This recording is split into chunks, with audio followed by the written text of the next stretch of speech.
There's a cartoon I've been holding on to for months that we made of Robin's ayahuasca. So funny. It's so great. Tim, I know that we have that, but why don't we put that on Howard TV? It's the funniest fucking thing ever. I'll talk to him about it later. Yeah, you're yelling. It sounds like you're yelling to the air. Yeah, I was getting annoyed with him. I'm like, well, why are you sitting with this thing? Let's get it to the audience.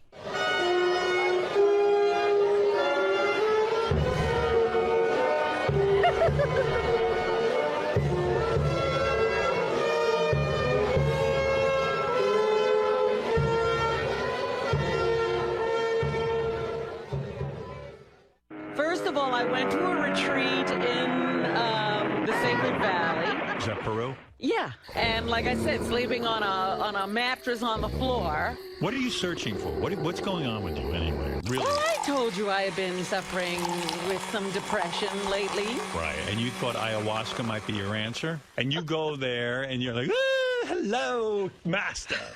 Do you get right away, do you start calling him master? First, they had me meet a guy who wore a funny hat. And then they say, you know, we have a shaman here who wants to read coca leaves for you. Oh, God, Robin, what are you doing? What are you doing? He takes a bunch of leaves and throws them up in the air, and, then, and he goes, oh. You see how that one turned over? The coca leaves tells me I'm healthy, I'm going to have a long life, and Great. Whatever. Yeah. And he knows. You're insane. You flipped your lid. Okay, now it's time for your ayahuasca ceremony. Oh, big deal. And you walk into this room. There are mats. Are you braless? No, you have to wear a lot of clothes. You wear a lot of clothes. The master is sitting here, and he says, sit across from me, and he throws out some coca leaves and reads the coca leaves. And then he starts talking about la medicina. Now it's time for you to take la medicina. And look at the master's fingernails. Like he's got these big, long, gross fingernails. And he's in his underwear. Yeah. And he starts laughing, goes, oh, this is going to be good. And he pours half a cup of this stuff for me. He goes, that's your dose as a first-timer, half a cup. It is the worst tasting stuff you could ever imagine. So as soon as you taste it, you don't want to do anything more. And he's like, no, drink it up, drink it up, drink it up. So I gulp it down. Oh. And then they sit and watch you. 10 minutes later, I'm as sick as a dog. Oh. And I start throwing up. Oh, my God. So are you insane? Violently. You're nuts. That I'm also farting. Nuts. Yeah. So now, I'm like, embarrassed as anything, and I'm like, maybe I'm retching so loud they can't hear me farting. Right. Because it is just like, yes, it sounds like you just can't stop. It just keeps going and going and going. This is good. Yeah. And what happens to you? And, you know, somebody's there massaging my shoulders going, it's going to be okay, it's going to be okay. And then, when you finally get all of this stuff out of you, you lay back down on this mat, and you start to have visions. Yeah. Meanwhile, Master's lighting matches because he's going to throw up from your farting. Then so what was your started to see all of the misery of the world. Oh, wow. And Howard, I cried probably for about 4 hours. Oh, my God. I mean, weeping. And eventually you're seeing the pain of the entire world. And I'm just weeping. And what's Master doing during this? Sleeping. Yeah. I can hear him. Like, oh my God. He's snoring. Yeah. Am I I talking to a new Robin? Because were you renewed after everything else you've done too? Is this a real new you? Sometimes you need a refresher course. Is this new? Are you the new Robin? I am very, very pleasantly surprised that I came home feeling great.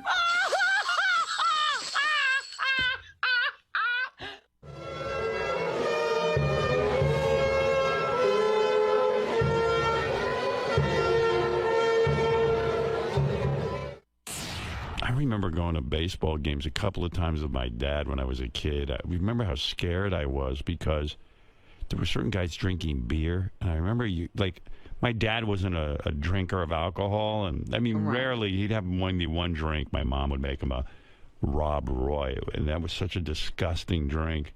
I don't even know what that is. I just was so turned off because my mother spent all day trying to get it right for him. And I was like, oh, this is ridiculous. Like it's... Agonizing over the Rob Roy. Oh, and then he would walk in at night, and then he'd take a sip, and he'd go, yes, this is a good one. Like, I was so nervous for her. I saw how much work she put into the Rob Roy, and I was like, oh, this poor woman. Like, sometimes he'd come home and say, it's not that good. And it was like, you could just see the look of pain on her face that the Rob Roy wasn't right. And I was like, what? Fuck this Rob Roy. Yeah, isn't there more to life? Yeah, I don't know. There's some sort of chip in me that didn't get formed to be a guy.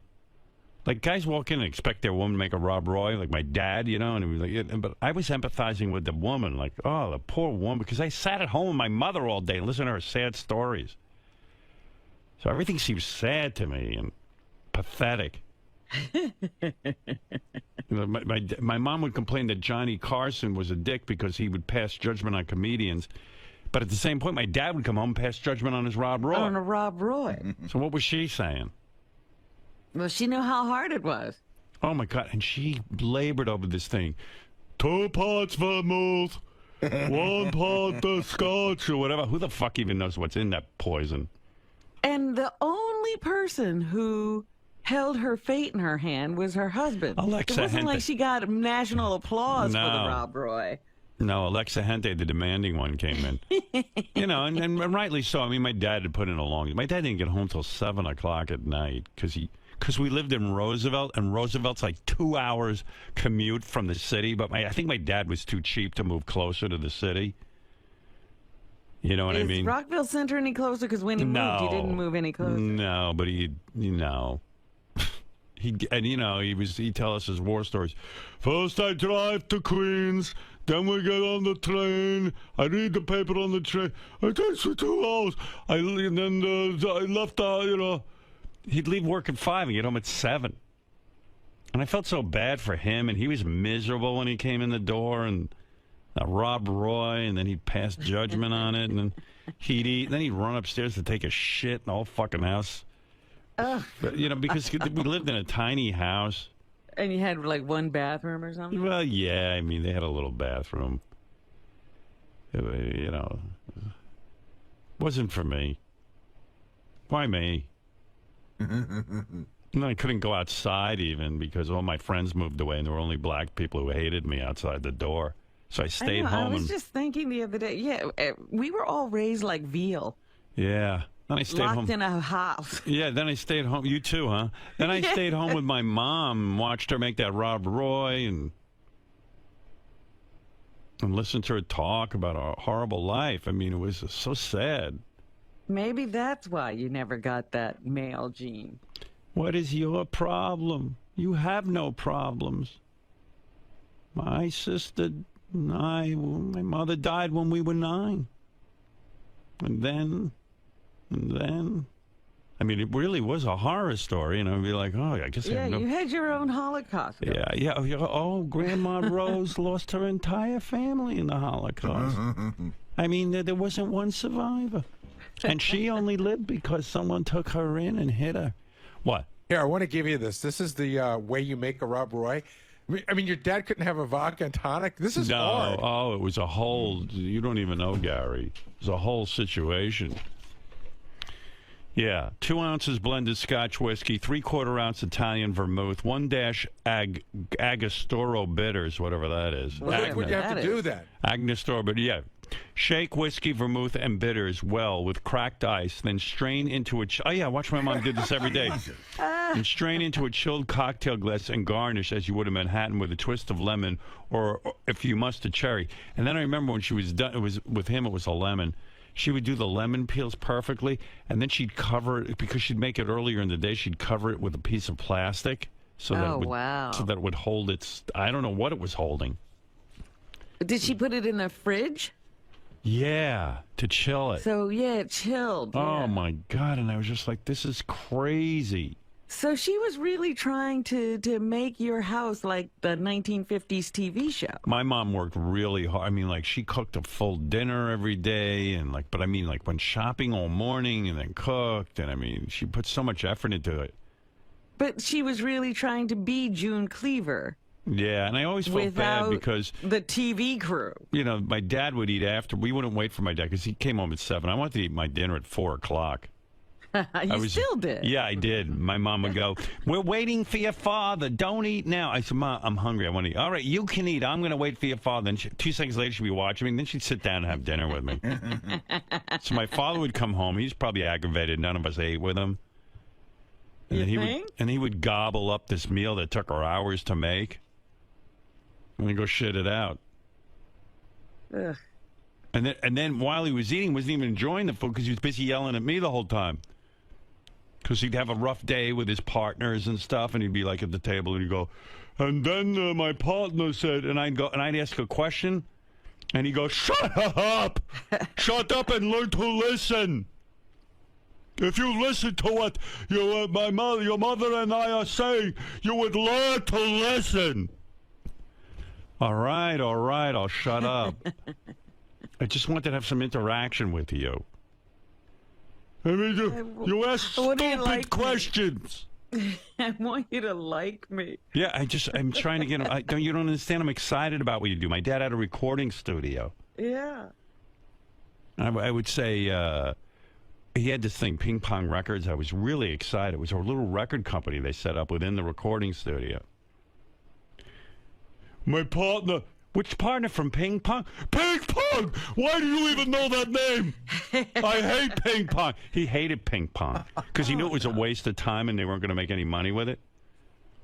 And his one partner... Well, especially with that attitude. Oh, my God. He was like, Ping Pong! Why do you say Ping Pong? I gave him a Father's Day card, and on the back I wrote Ping Pong Productions. He went berserk on me. Oh, no. Ping Pong! That's a schmucky thing to write. That's so stupid. What is we doing ping pong? I don't know. I was just trying to get in your world a little. I was excited. Huh? Shut up! Shut up! Oh, I'll go outside and get beaten by black people, which you don't seem to care about. Motherfucker. If someone put me in a time machine, put me back there, I'd kill myself. I swear to you. Oh, stop. And you'd miss all this. I don't care. I couldn't go back. Shut up! Sit down! My mom with those Rob Roys and the Holocaust and everything was so sad. I walk around sad. I wake up in the morning sad. Everything is sad to me. And danger looming. I'm a fucking nightmare. Tommy from Malden. Everyone knows Tommy. Go ahead, Tommy. You're on the air. Hey now. Hey now. I'm coming, Howard. Hey now. Take your time. Hey now. JD called into Pharrell's show. I'm going to miss Pharrell. I didn't listen a lot, but he really knew his sports, and I love sports, but he will be missed. When did JD call into Pharrell? A lot? Friday night. No, I saw it on Twitter that 𝗦𝗵cie𝗄 of the Cincinnati Reds, that's JD's team, and you should congratulate him because they're going to the playoffs. Right. He pitched a no-hitter on Friday night, and he said he was going to call into Pharrell, so I turned it on. And he was as inarticulate as he is on your show. Was he bad? Why don't we have clips of that? JD calling into Pharrell. What a nice send-off for Pharrell to play that tribute. Yeah. Pharrell was busting his balls the whole time because he's a Pittsburgh Pirates fan. Right. And he was just busting his balls about the Reds. I don't know. I think JD's been living in New York long enough. He could, get over the whole Reds thing and become a New York fan. I don't like. I know a lot of guys like that. But they do. I mean, this is the era when you don't have to live in the community of your team. Yeah. That's why they have all these national games. The Dallas Cowboys have support all over the country, the Pittsburgh Steelers. Lots of people live in places that they don't pick up the local You grew up team. in Cincinnati, and it was the worst time of your life. No, it was not the worst time of my life. Bee. You never got laid. No one was nice to you. Get out of here. You stop. But maybe the Reds or somebody gave him a... I'm a Reds and Bengals fan. I will never be any... Don't you have any feeling for New York now that you've been living here? No, and you've had success? I hate all New York teams. Wow. It's fucked up. I should beat you up. Go ahead, let's go. We'll fight it out. I wonder if I could beat you up. Are you a good fighter? I think I could take you. If I can't take you, I'm a real pussy. It's been a while since I've fought, but... Have you fought? Not really, no. I got a wicked right, man. Listen, Developed in Roosevelt. I will scrap. I will do whatever it takes. Right. Do you bite when you fight? If I have to. Oh, shit. That's crazy. That's You could retard lose a fighting. limb. I'll do whatever it takes to defend I'm going to myself. bite you. I'll start flailing. Really? Yeah. Yeah. Howard. There will be no method to my madness. I've got So that whole... he's taking you on. He's saying he could win. I've got that whole karate training. Hold on. I'm but not in a- saying I can win. I got that whole karate training, but in a real fight, that goes out the window after the first punch. Yeah. Yeah, I just start grabbing. I think everybody knows that karate doesn't really work except in the doesn't. movies. Yeah. It only works in the movies because I took karate and it was like, and you do this and then you do this move and then you do that move. And then you get into a real fight. All of a sudden you just grab a guy. Nobody's coordinating with you where Yeah. you move. Yeah, I should take advantage of my long arm reach and stuff, but I don't. I come right in at you.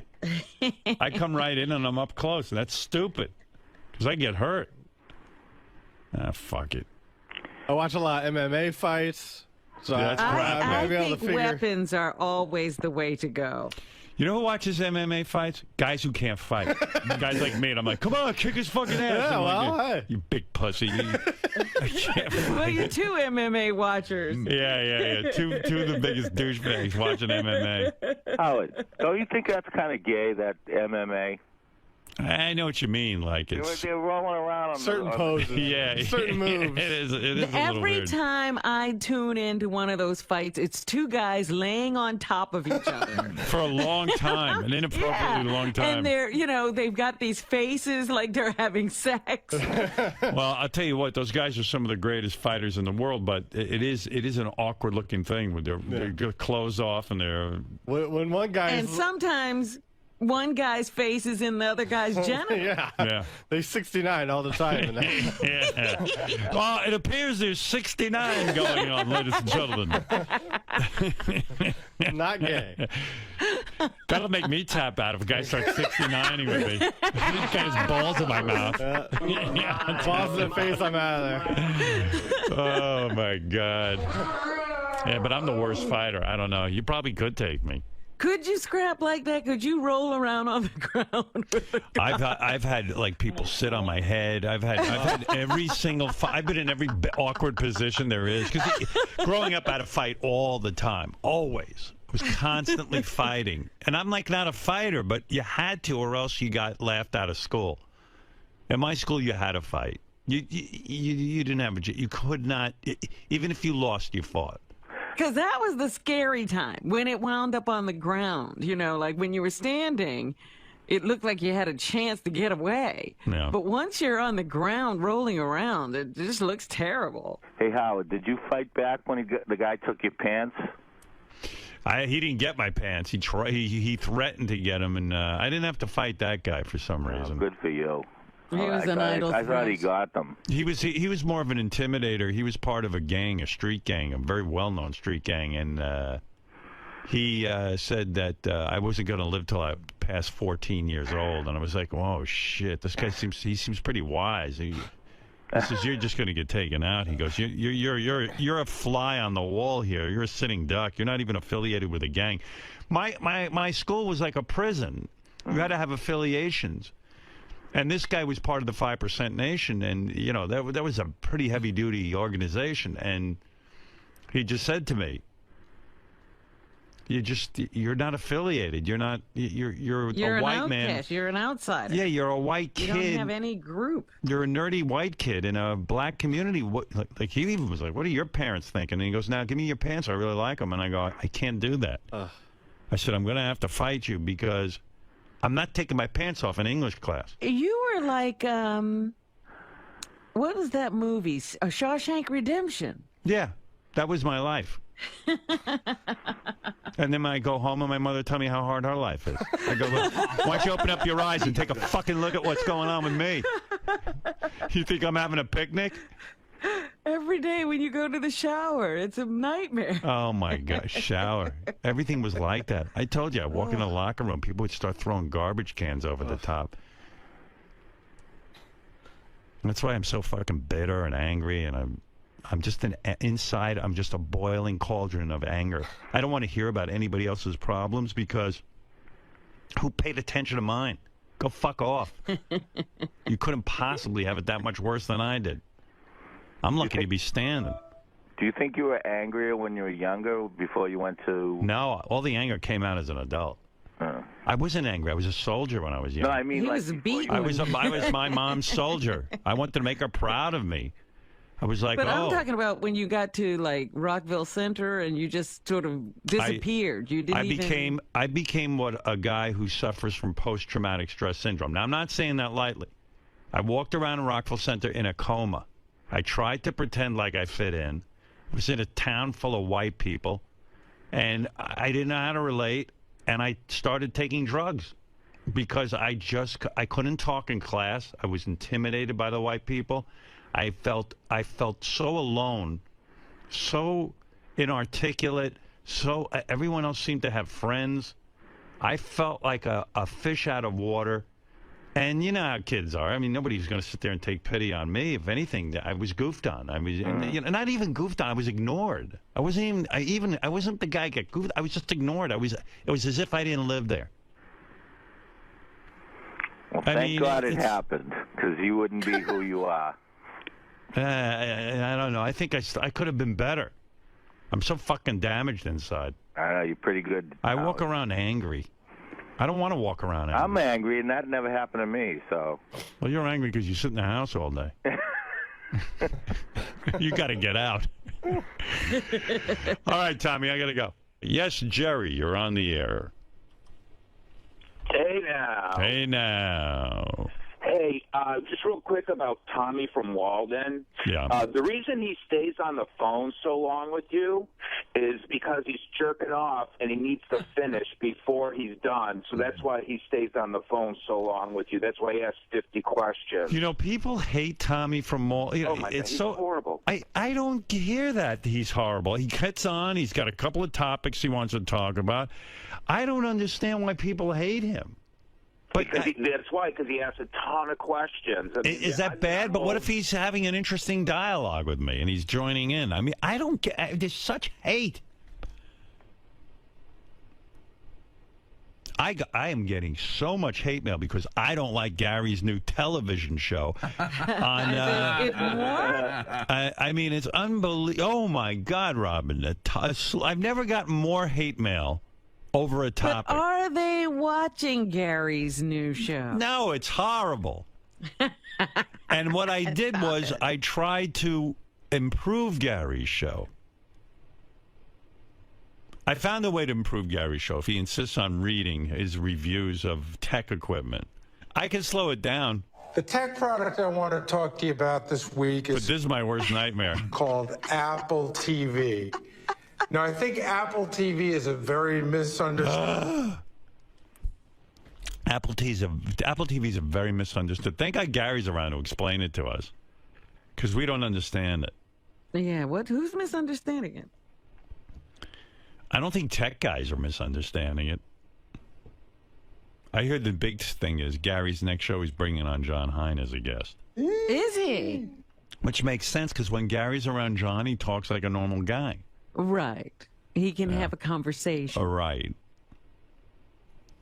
And by the way, Gary's show's only going to get better for my guidance. So stop sending me hate mail. Even though everybody's hating on you, you're making Gary better. I guarantee you the next show, he's bringing in John Hine. I know it's going to be better. I can't wait to see the new and improved Gary show. Product. But if you own an iPad or an iPhone or any kind of Apple product, to me, this is a must-own product. It's a way to integrate all your stuff and bring it up on the big screen. Shoot me now. He sounds like one of my professors. It's like Professor Gary. Today we'll read from the book. What's up? No, it's getting better. I know it is, and I helped you, and you can thank me for that. I thank you. You're welcome. I know I gave you some tough love, but it is love. I know you don't think it is, but It's not. It is. I love you. You should see. I ignore the people I don't love. JD, while talking with Howard, the hypothetical fight between the two of you came up. Yes. Do you think you could take Howard? I don't know. He thinks he can take you. Oh, I'm sure. Listen, my self-esteem wouldn't allow me to say I could take someone. I wouldn't go down easily, though. Maybe I would. I don't know. You've got a lot of heart. Try. In many ways, Howard sees a bit of himself in your eyes. I think that's how you guys originally bonded before he realized that you were a good worker. I think he saw a little bit of himself in you. Okay. Have you ever had any situations growing up similar to what he described about getting your ass kicked and just feeling completely No, I aloof? managed to avoid all fights. I just didn't talk to people hardly at all. So you're just a non-threat. It wasn't like You know what? I had friends that were sort of popular, and I had friends that weren't popular at all, so I was sort of in the middle ground. you were Switzerland. I suppose. This conversation all started, talking about how you made the move from the Cincinnati area to where you are right now, and how you still have a lot of pride. Well, I moved from Ohio to Florida, and Florida to here. Right, so, but you're to get the timeline correct. Okay, chronologically speaking, yes. Yes. But you still have ties and love for the Cincinnati area with your sports I teams do. and all that. Mm-hmm. But would you consider this the best era of your life since you've made the move to New York? I suppose. I've had more fun than I've had ever, so yeah. This is not fun though. This is pretty much a low point right now. Is this some of the pain and Yes, tragedy? it is. Get that that Howard camera talked- any fucking closer to me. Get out of here, will you? All right, let me get back to the show and Robin in the news. Well, they say that you can keep an eye on President Obama and Mitt Romney during the debate to tell who will win the election. A body language expert says the candidate who blinks more during the debate has lost every election but one since 1980.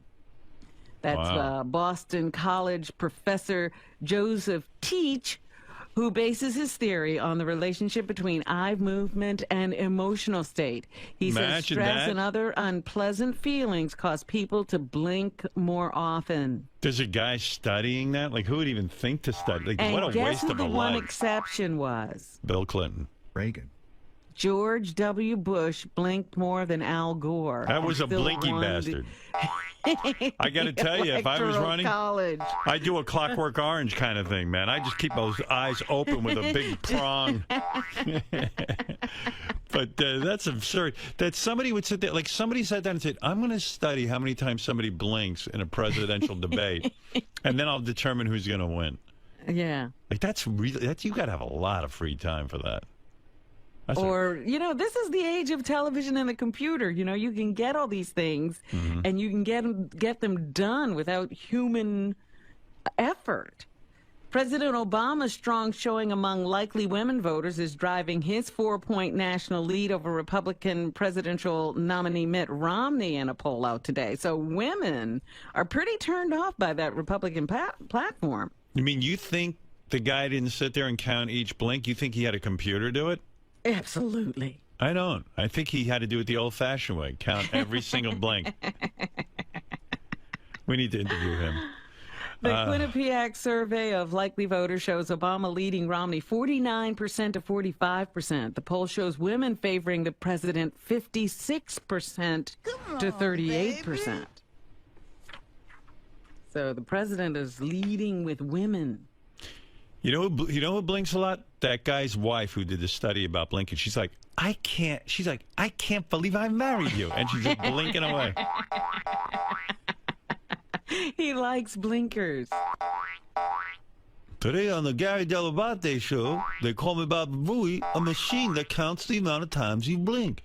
It's called Blinkos. Blinkos.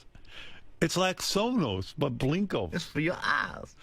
It's very misunderstood. A very misunderstood thing. Apple TV.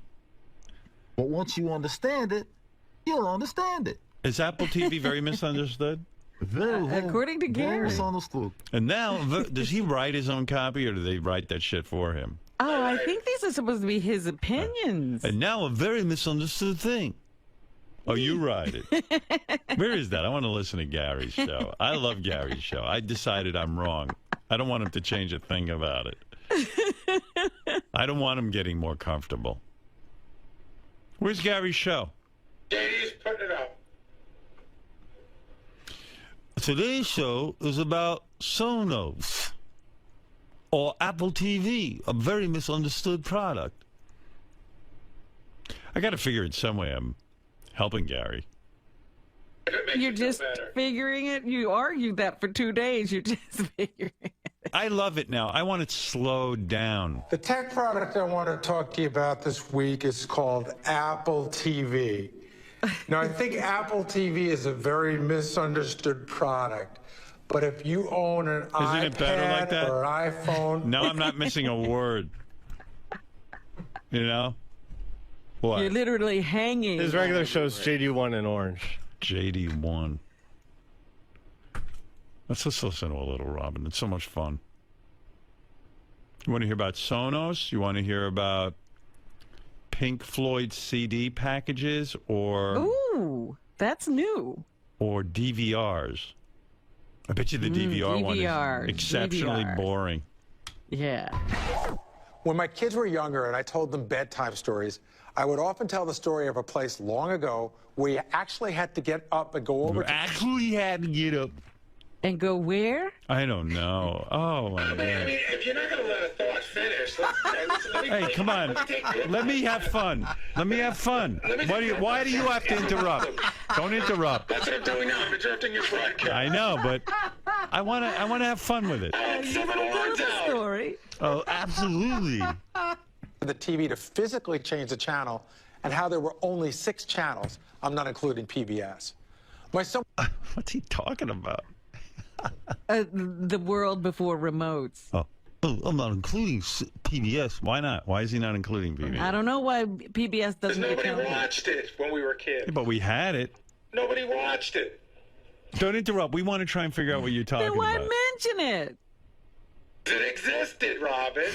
I don't want to be accused of false... Then I would say there were 6 channels. People go, no, there weren't. There were 7. Well, then say 7.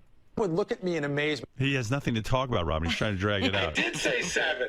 Let's start over again. Let's see how long we can go without interrupting. Maybe Gary's All right. right.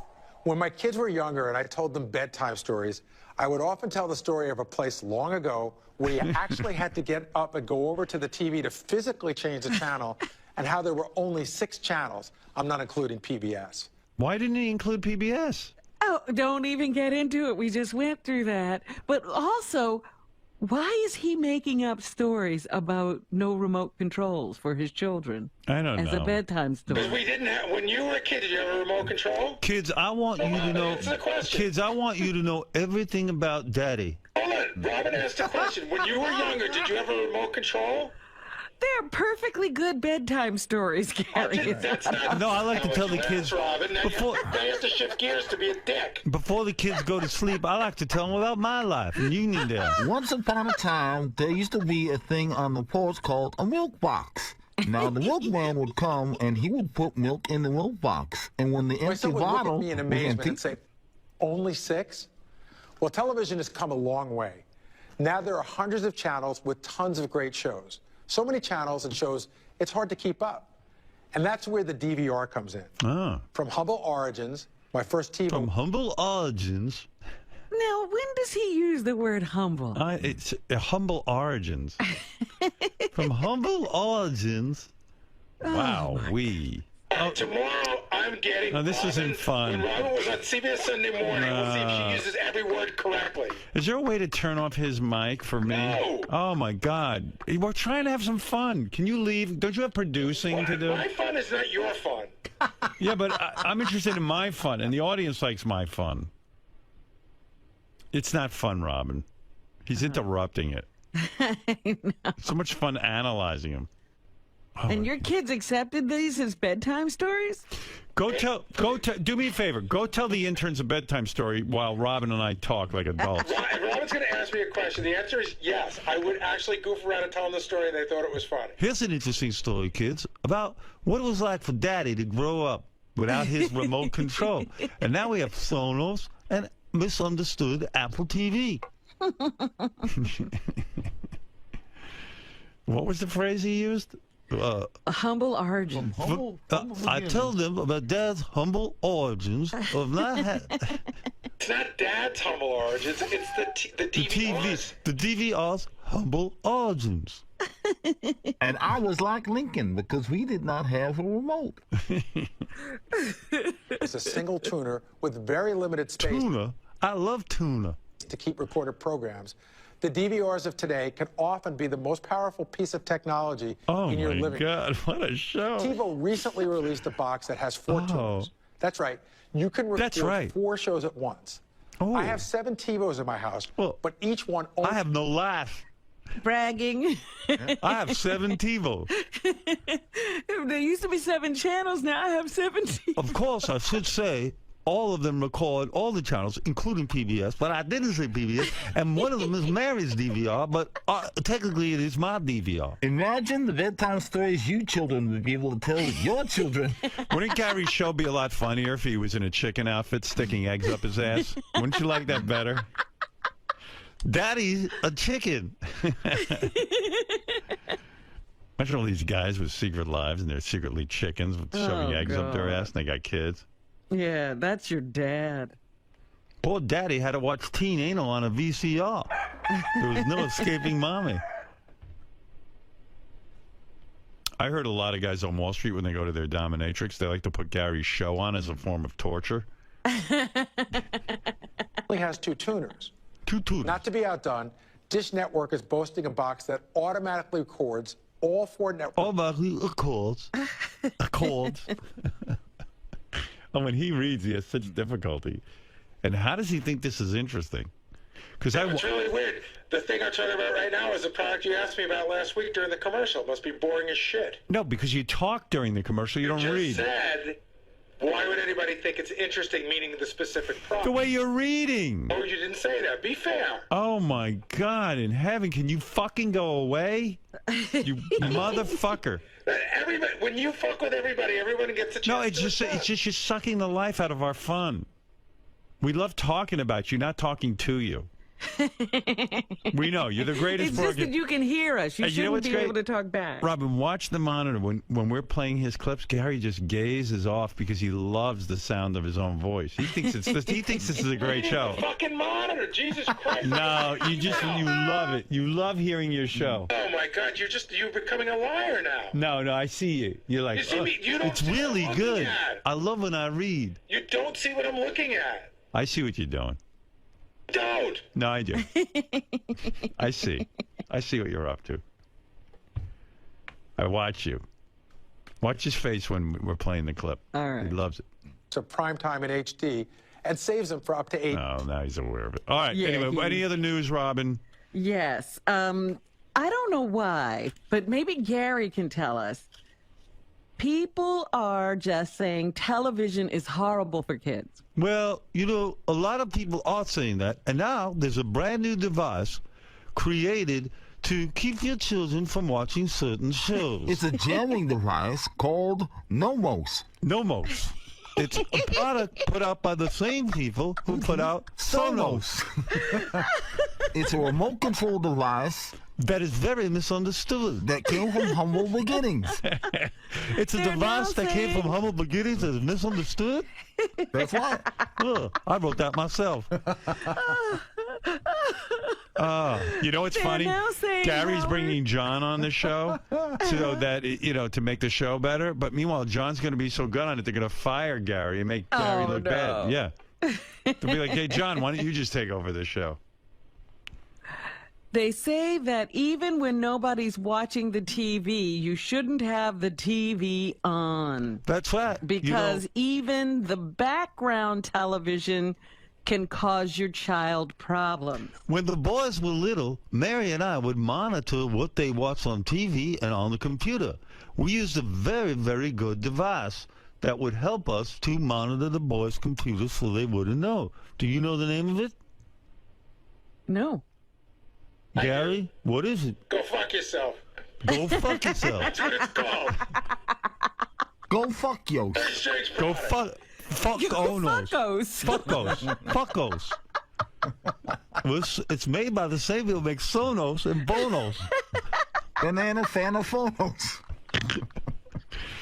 Mary and I were able to monitor the boys of every move with using fuckos. I have to say, it's the single greatest reason why I'm happy to be in Sirius.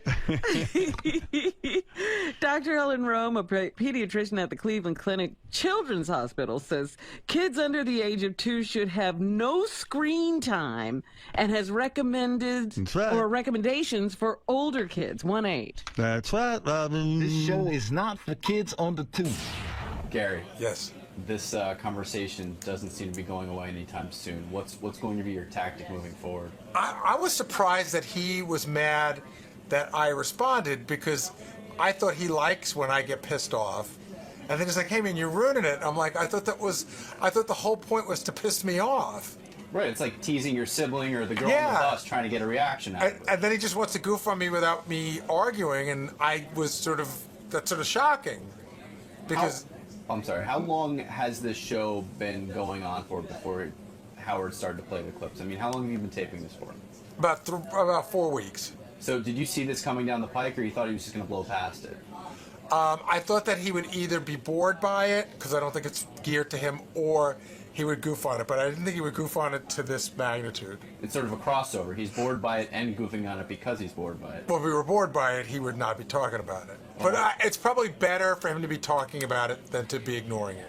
Okay, so now... And he was right. On some level, he is helping me. I went to look the other day. I'll just give you a perfect example. Here, come on over here a second. Okay. So, when I went to look at it the other day, and I think each of my shows had like 3,000 views. Uh-huh. So if I go to it now, I go to video, and I go to the... Wait a second. Hey, call... So now you can see my first show has almost 30,000 views. My second show has 14,000. Third show has 16,000. The current show has over 20,000. So, yes, he's helped me. There's no doubt. I thank you for that, Howard. So that sort of speaks to the fact that any press is good. Bad press is still good press type of thing. Again, publicity. Again, I keep saying people who watch it say, yeah, you need a little work on this, a little work on that, but I like what you're saying.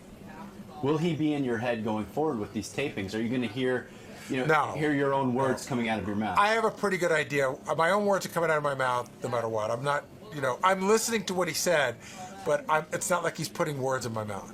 Are you fearful that your good friend John Hine will be brought into the ripping if he isn't strong enough in the tapings? No, the segment John and I are doing is short and easy.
school.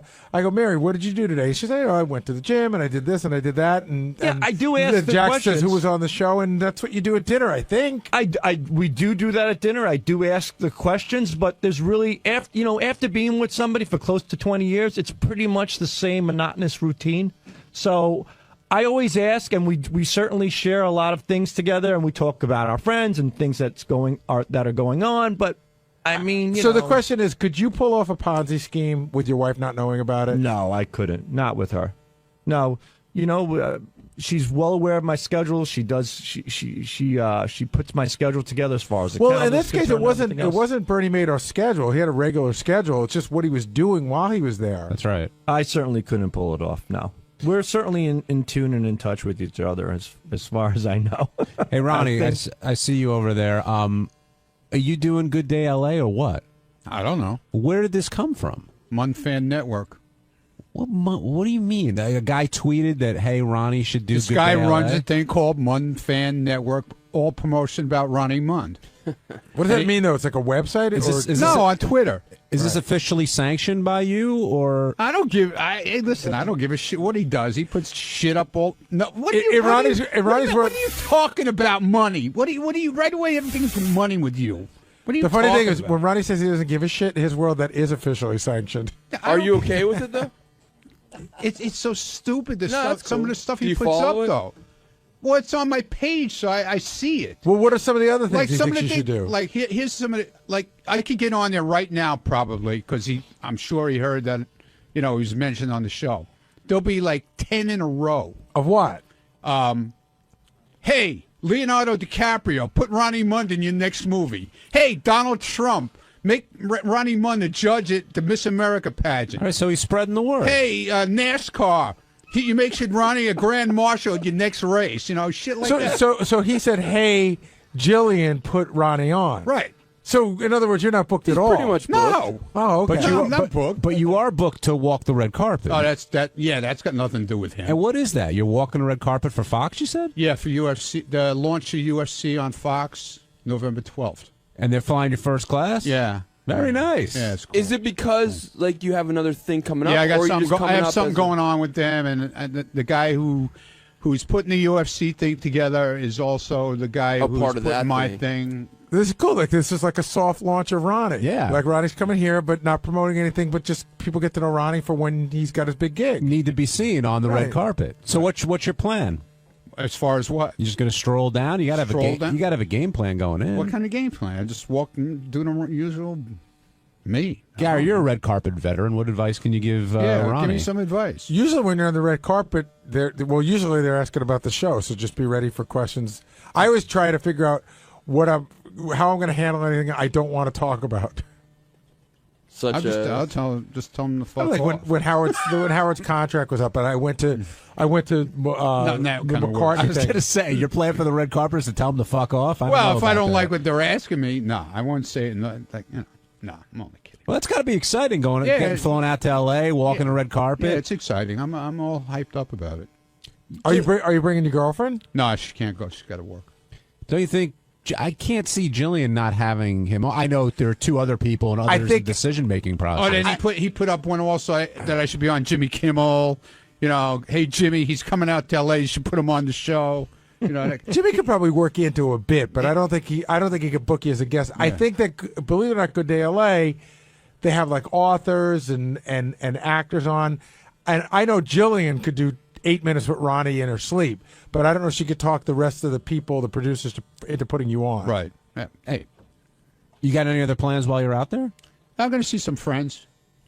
Because mostly I got just one thing going on, and then the UFC thing. So I'm getting out there on Thursday, so I'll have some free time and see some friends out there. Well, good luck with that. Yeah, thanks. Hey, it's Gary 𝗏𝗏𝗏𝗏. On Tuesday's wrap-up show, we talked to Benji, because Benji brought in his new friend, this girl that he's in love with, that wanted to perform. So we talked about how wacky Benji was acting. He couldn't eat breakfast. He hung around all day doing her sound check. Then we all tried to give him advice, and JD even stepped in to give him advice on how not to be a friend to a girl.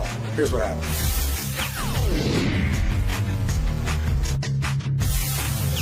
We've got plenty to talk about. 𝗦𝗫𝗄𝗿𝗱 Jordana, we got to finally meet after a lot of hype from Benji. And there's very strong reaction. Some people feel that she's using him. Some people feel that Benji knows this and doesn't care. And everyone thinks he's holding out the banger, except Benji, who says that that's not necessarily the case. But, Gary, it's pretty obvious that that is the case, don't you think? He's just smitten. I mean, he doesn't see it. And we've all been in that position.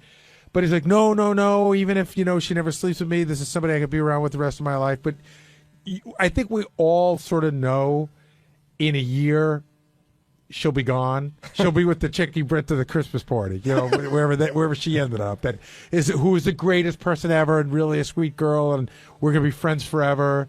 But will they remain friends? And I ask that because Marianne, who's been calling in all the time lately, his friend Marianne, they're still friends, and Benji's kind of went through this period with her. I like that Marianne calls in, by the way, because we get nothing out of Benji. So she tells us what's going on, and I love when Booker in the cat suit. Yeah, well, not only that was funny too, but even like saying how Benji used to always sex talk to her, and Benji wanted to have sex with her, which of course we know because we're men. Now, and Will, maybe you should come down to talk about this, or Jason.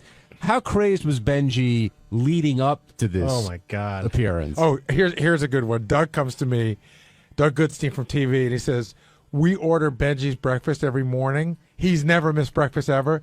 He didn't come in until after she was done to get his breakfast because he was too nervous to eat. I know Will said that he had sent some notes about her, which makes sense doing the research, but he was sending out yesterday. He sent out a whole bunch of links to her songs and videos. Got that. Then he was hanging around here doing her sound check. Then he was walking her around the station. Went on Jenny Hutt's show to promote that she was going to be on this show, which, again, I said, I don't know whether Jenny Hutt has, 5 listeners or 5 million. It doesn't matter. He got to throw her in front of a microphone, and that looks really important. Is the payoff going to be there, though, for him? He got her. He did all that. He got her on Howard's show. She got to play a couple of songs. The interview went well. Will he close? The thing is, I've been down this road a couple of times, and I'd say, mostly it doesn't work, but every once in a while, you get somebody on an off night, they're vulnerable and maybe had a little bit to drink, and they get to the sort of like, you're a good guy, maybe. You're saying a fuck of convenience? Well, they give it a try because they really do like you as a person. And then it's just ugly for everybody. It's just they realize they don't like you. Now they fucked you. How do they get out of your life? It's uncomfortable for all involved. Now, Will Murray, I saw you trying to research this guest yesterday, and Benji wouldn't leave your side, it seemed, like all afternoon. I know. Typical Benji. Typical Benji is the one time you actually want to talk to him, he's not here, right? Oh, I know. We're waiting for him. Yeah, he's just, he was a pain in the ass for the notes. He had to constantly look over my shoulder and make sure everything was explained the way he wanted it. He was very worried about how she'd be perceived on the show and actually how he would be perceived on the show. What do you mean by how he would be perceived? Well, the whole ambient story that she told a little bit today, he didn't want that to seem like he was some kind of like date raper. Yeah, which I think he is a little bit. So she was going out on the dates, and he was just tagging along, right, with the Ambien and then feeding her drugs before the date as well. And by the way, Robin brought this up. She said that was like what Nixon used to do. When Nixon met his wife, who wasn't his wife, he met her in college, and he was madly in love with her the way Benji is. And so he used to chauffeur her on her dates, like drive her to her dates, and just figured he'd hang around. Again, this is the whole Al Roker thing. But to me, the vision of Benji 3 tables away on her date is super creepy. Yeah, the whole thing was bizarre. Passing out, by the way. And her too. Yeah, because she'd been drugged. Again, I think we kind of flew past that. I know she's an adult and Benji didn't force anything on her, but the fact that he was recommending she take drugs either before her date or before her appearance on the show is so creepy. And who had the Ambien was just lying around. Like, I don't know. To me, that was a fascinating part of the story. But clearly, they're both crazy, and that's why you can make fun of Benji all you want. But a girl that would let Benji sit 3 tables away while she's on a date is equally as crazy as Benji is for doing it. So I don't know what is going on over there. So you don't think she's just a happy, fun-loving spirit, and they connected, and they're Skyping, and there was nothing fun-loving that came off. I mean, she was great. Though I'm not putting her down. She was good on the show, and she was a performer. But no, she didn't come off like a happy, fun-loving person to me at all. Yeah, she doesn't seem like a traveling party. Yeah. She seemed kind of like a downer, to be honest. And and I wouldn't exactly describe her as asexual either. No. especially She's after very hearing some of those sexual. stories. No, she's very. I mean, but another one of her great lines today was when I told the story about how she went to Rick's, and Ronnie said that she'd been at Rick's a bunch of times, and she goes, "Oh yeah, they have great lobster. Like you can't get lobster anywhere else in New York City but Rick's." Hi, Benj. By the way, have you ever had bad lobster? Exactly. It's lobster. By the way, for everyone, we are fully in the vortex. But I think it we makes started sense without you to go That's there. okay. I don't mind. How did you feel That's after? what he wants. So she finally came in. We all got to meet her. She got to perform. But I thought I heard you say you felt a little sad after this was all over today. Yeah, I go back and forth on it. You know, on because like I said on the show, sometimes it's just so much fun to be around her, and sometimes it does get a little sad. So there was a lot going on. Plus, I was really tired. Like we didn't get a lot. But of sleep also, last night. I mean, to be a little mean, like you might have felt sad because you've now gone to the pinnacle of where she can use you. Meaning you. I mean, where do you go from here? No, I listen. It's been the same way for weeks, and No, but this was sort of a build-up. I understand where Jason's coming. Like this was a big thing. Like this was the kind of thing where you'd hope after you get on, maybe even not today, maybe tonight. Yeah. She goes, "Wow, I don't have this doesn't get you laid." I don't have any fantasy of that happening now. I listen. I'm fat now. If I met a girl as heavy as me, but had as good looking face as me, I would say, look, you got to lose weight. Do you think if you lost that weight, like you're saying, and you're in your ideal shape, do you think that would make a difference? Because it sounded to me like today, it's not going to happen with her. All right. Well, I actually tweeted this recently. The great thing about being fat is you always have hope. But do you Once think I lose all the weight and there's this? But do you think it's only a weight thing? That's the only thing between you and her? I think no. I don't know. I don't know. I really don't. Howard asked point blank, "Would you bang Benji?" Right.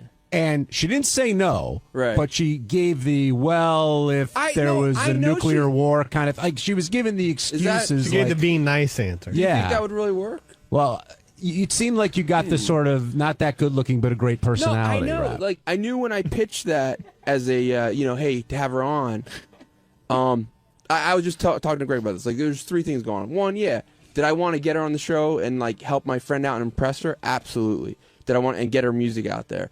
But I thought the premise of is she saying she's asexual? I knew she might have been just being nice to me, or I thought there. It was interesting either way. No. If she's really asexual, that's interesting. No, what you really wanted to do was smoke out the truth. Well, seriously, I know. I mean, maybe you wanted to get put her on the spot to get to the truth to say, is she asexual or is she just not interested in you? No, but I thought either way it makes it a real interesting to you, especially. Yeah. But it started to come out in the last couple weeks anyway. So do you look at her any differently after today? I'm very impressed by her because I know she's as great as a performer she is, as talented as she is. She's hardly done any like solo radio on herself. Well, solo is herself, but like, and I know she was incredibly nervous. Like I know she's incredibly good, but is also incredibly nervous. So I'm really impressed by her, overcoming her fears and like doing that. That was another thing that I found really, really interesting. Right from when you pitched her at the meeting, I think she's very talented. But we've had many talented people cross through here. Right. I've never seen you so like into it. And like first of all, even when she was playing today, you didn't even know the TV show was doing cutaway shots of you like bopping and like so. I really do like her music.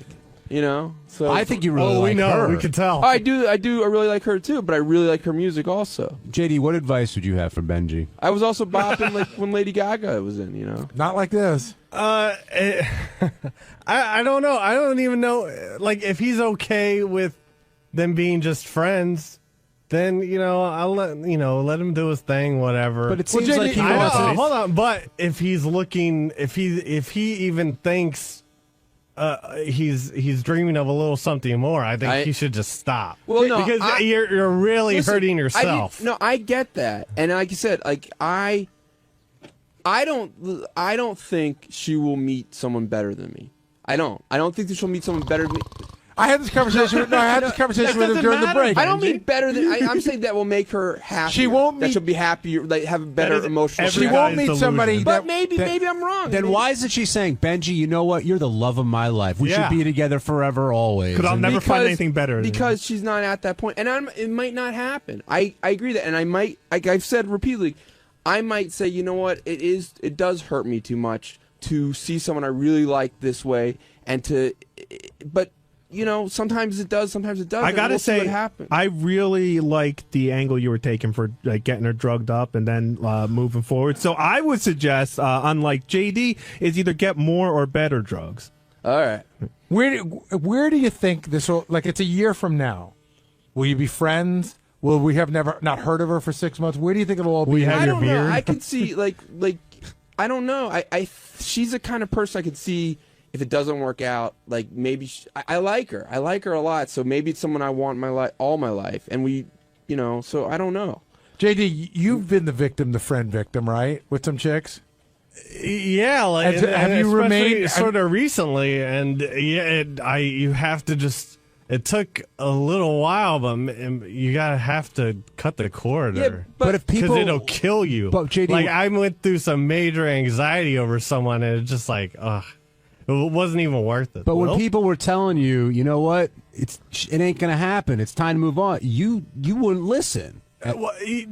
Kinda. There were always the thoughts of maybe there's a chance, but then JD, first of all, I think every guy's gone through this, and I'm assuming you're talking about. I can't remember. It started with A. Ash. No. It was someone you else? don't even know. Okay, Ashley right, Madison. Cool. You know her? Yeah. Anyway, go ahead. I'm sorry.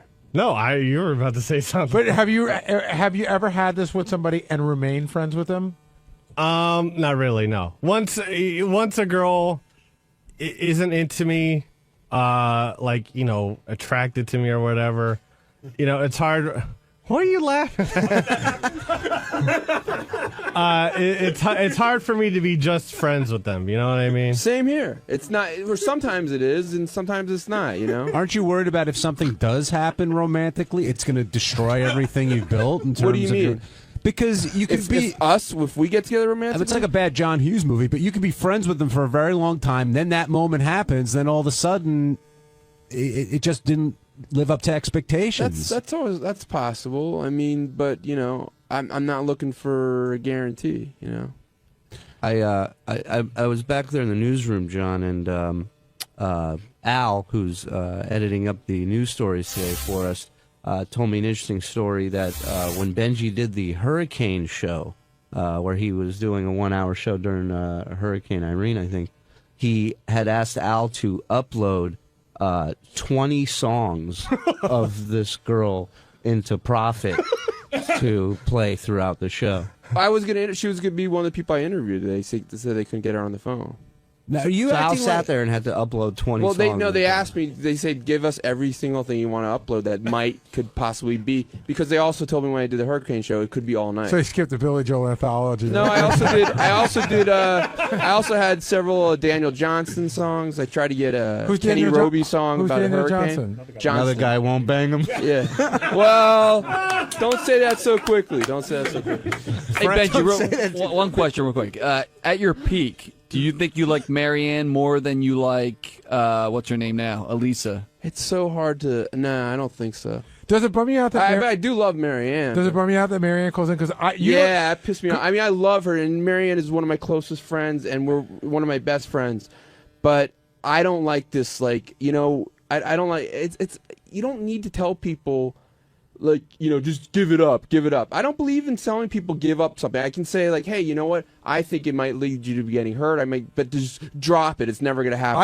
I was asking more about the stuff because you don't tell us anything. So she tells us the stuff about you. Like what? Like that you used to try to talk dirty to her and what your moves were and her and all that stuff. We listen, Marianne and I joke around a lot. And stuff. Did they involve Amy? And what were you doing yesterday? I mean, you were all over the place with this. I know Will said he was trying to get you for a pre-interview. He really... Yeah. I mean, you were in his hair. You did a show last night. Like, are you playing up the moment, or you just? No, I like Gary. There was a build up to this, and we did. There was a lot of. She did like rehearsal and stuff, and there was. It's like Clive Davis. I was sitting there going, sounds like a hit, sweetheart. I was there for the rehearsal. It was cool. Benji was videotaping it and asking people to come in to watch. And she said because she felt better because she was very nervous about performing, so she wanted different people to, strangers just to be there. Do you think there's a chance that she might be using you for all of this? No, I don't. I think when I initially talked to her about getting on, she was like, no, don't try to do it. So that brings a question that was a big debate in the back office. I think she enjoys it, especially. I'm sorry. I'm sorry. Is the onus on her to cut it and say, listen, I'm not going to bang you, or is the onus on Benji to recognize that it may not happen? She said that. So she's done her onus. She really hasn't, though. She didn't say no. She's left the door ajar. Ever so slightly. Yeah. If she really has, though, and that's the tough part. Like a sheet of paper will fit through. Well, that's exactly it. But a sheet of paper is enough when you feel like the way you do. That's right when you're his size. If she was playing you, and I'm not saying that she is, but if she was, she's playing you perfectly. Okay. But I don't. I don't think so. I think she has a really good heart. I think that as long if she told you there is 0% possibility you and I will ever sleep together, and then you continue to do nice stuff for her, I think okay, that's not her fault anymore. But I kind of agree with Gary. She left the door open, and in a way, it's definitely using you. And even if she's not doing it to be malicious, it's still using. I think you guys are all cynics. I think that tends to be a lot of people are cynics. I'm not as cynical about. You're a romantic pussy fuck. Yeah. On Wednesday's wrap-up show, two of our favorite people were here, Ronnie Mund and J.D. Harmeyer. And Ronnie spoke about how you get permission to chain a guest because he was worried about Lou Bellera and Joey Buttafuoco possibly getting into it. So we heard some Ronnie logic, and then right after that, J.D. talked about the email he sent to Howard, which said spoiler alert, and had the spoiler in the subject. Two great minds, all for you.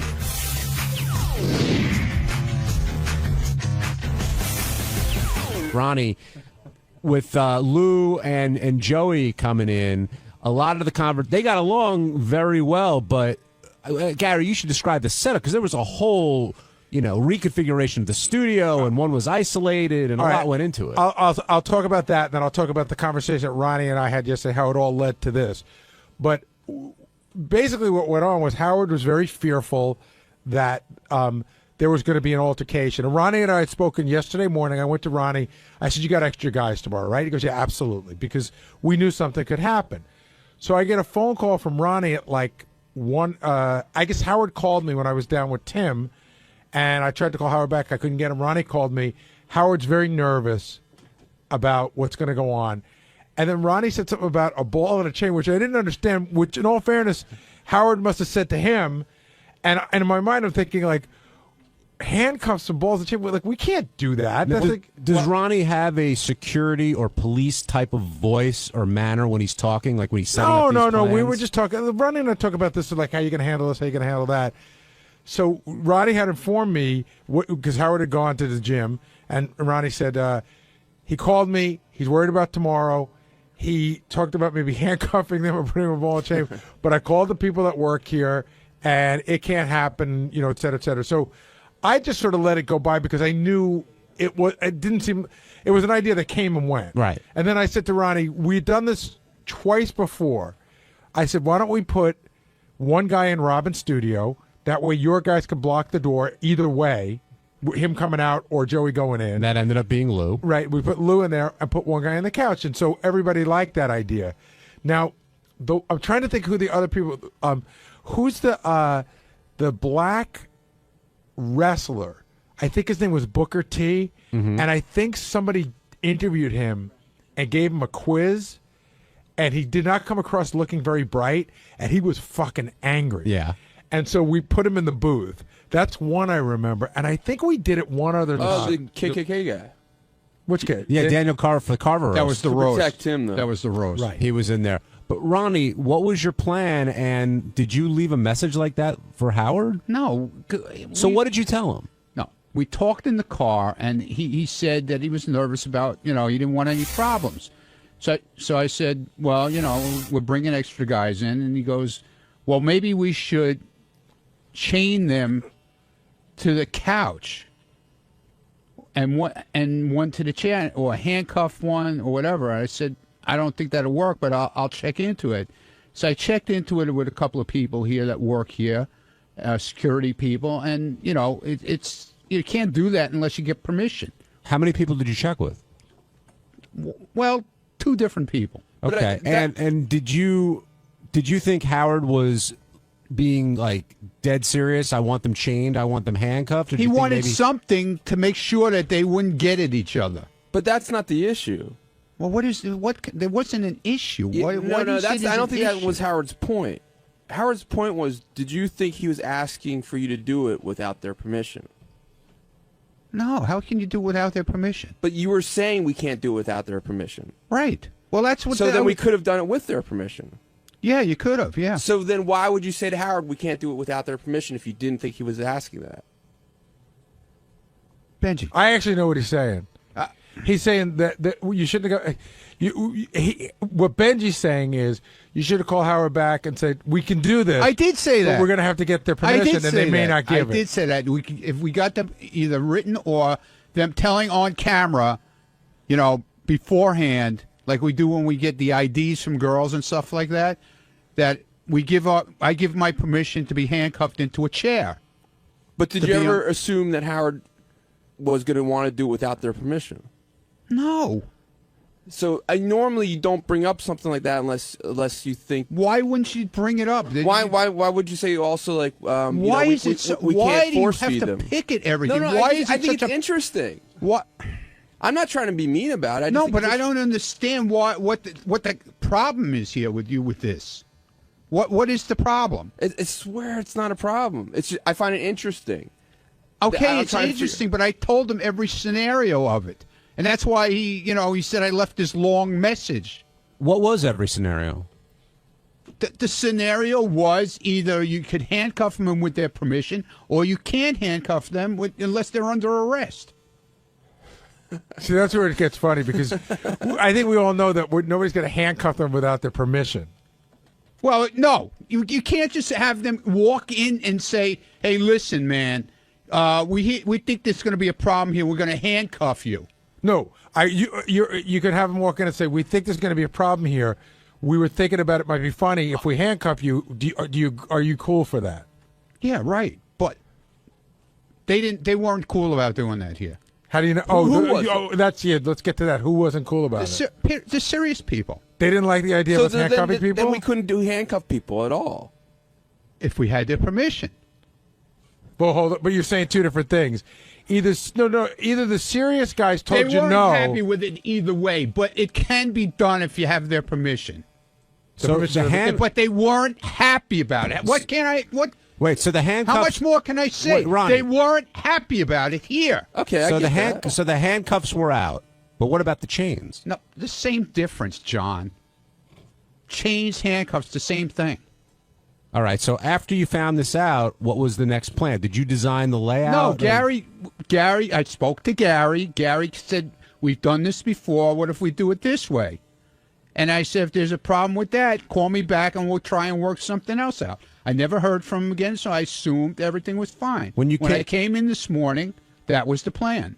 When you came into the studio later, when Howard was talking about it, you told Howard he was coming all over you. Where did that come from? Well, right, he jumped all over me saying I was talking like a cop and all. I left him a message. I did the right thing. I told him what, he likes to know what's going on. I told him what was going on. Right, but you didn't say you're breaking my balls. You said you're coming all over me, and that seemed like an odd choice of words, I thought. Why, John? Why? You can answer that question, Gary. He's breaking my balls no matter what. If I do the right thing, it's not good. If I do the wrong thing, it's not good. You know, what can I say? Joe in Pennsylvania, you're on the wrap-up show. Okay, I'll tell you where the problem is, Ronnie. It's if this were a trip you were planning out to California to do some Fox TV show, you'd have been a lot more tenacious. You'd have checked into a lot more sources. You'd have gotten it done. You're getting lazy. Bottom line. Yeah, okay, fine. Whatever. Yeah, how am I lazy? We got it done. You didn't get it done the way Howard wanted to. You said no right away. I did not say no right away. You're a negative I guy. said I would check it, and you're a fucking asshole, okay? You don't know what the hell you're talking about. Be careful. You're going to break your hip. Yeah, okay, good. All right, thanks for chiming in there, Joe. As it turned out, it was a pretty normal conversation that Lou and Joey had, right? There was none of that. Yeah, but you don't know what's going to happen. How do you know what's going to happen? There was a whole weird thing that started out right from the beginning where I went out to the hallway to talk to Joey, and he goes, "Hey, Gary, thanks for not returning my phone call 2 Thanksgivings ago." And I'm like, what are you talking about? I've spoken to Joey probably 4 times in the last year and a half. I'm probably one of the few people in any business, show business or otherwise, that calls him back pretty quickly. Mm-hmm. So he seemed to have some bug about me, you know, the whole thing. So he said, "Can I bring my wife in?" And I said, "I don't think that works. Why don't you bring her into the green room, and then you'll go in, and then if Howard wants to call for in." And he said, "Okay." And then when I walked up to get him, Howard goes, "Bring them in." Joey goes, "Bring my wife in." And I said, "No, you're not, Joey." And he goes, "Yeah, that's what I'm doing."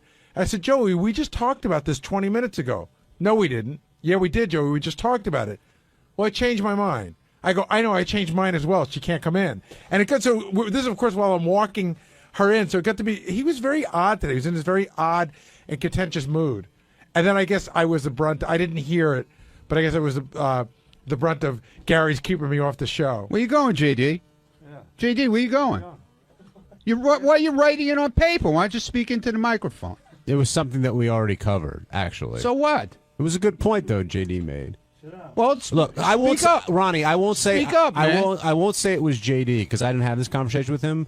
But some people said that when you went and said you're coming all over me, you were trying to create another catchphrase. No, I wasn't. Oh God, it was very odd, Ronnie. Yeah, it was very odd. Yeah, okay, like your catchphrase yesterday.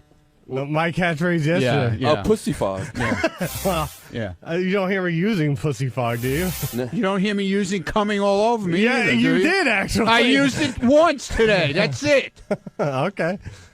That's right. That's all we need is one. All right. Don't come in and write it on paper. Speak into the microphone. I didn't want to bring something That's what up. they call it the wrap-up show. You talk here. Hold on. I know you can't talk good. I hadn't been listening, and I didn't want to bring something up that had already been discussed already. I was having respect for the show. Unlike you, Why? who just Since wants to since when do you have respect for the show? I have respect for everything I'm involved in. Good. Why did you email a spoiler alert to Howard that had the spoiler in the title? That is amusing.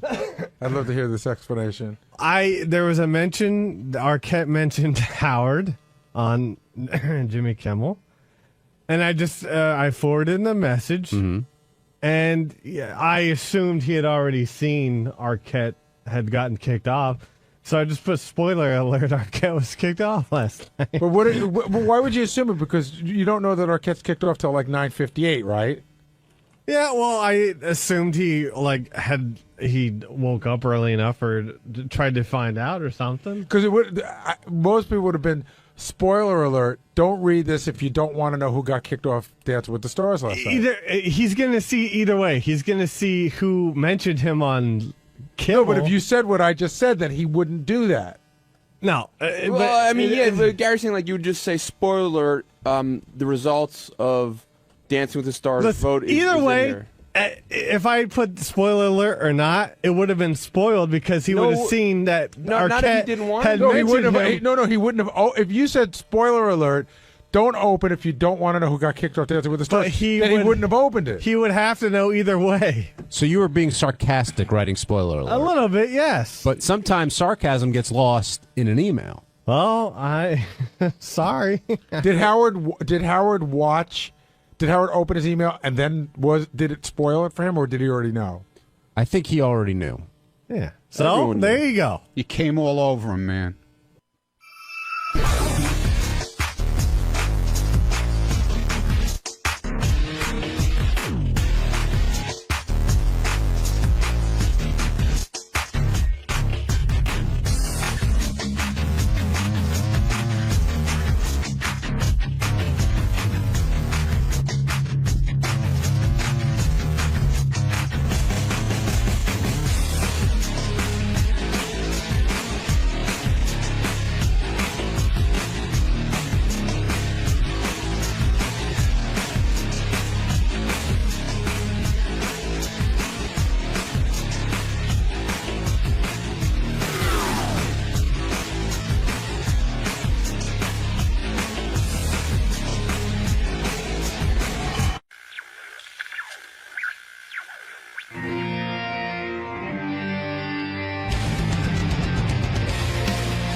Hi, I'm Amy Schumer. I'm a comedian, and I'm here at Sirius to be on Howard Stern's radio show.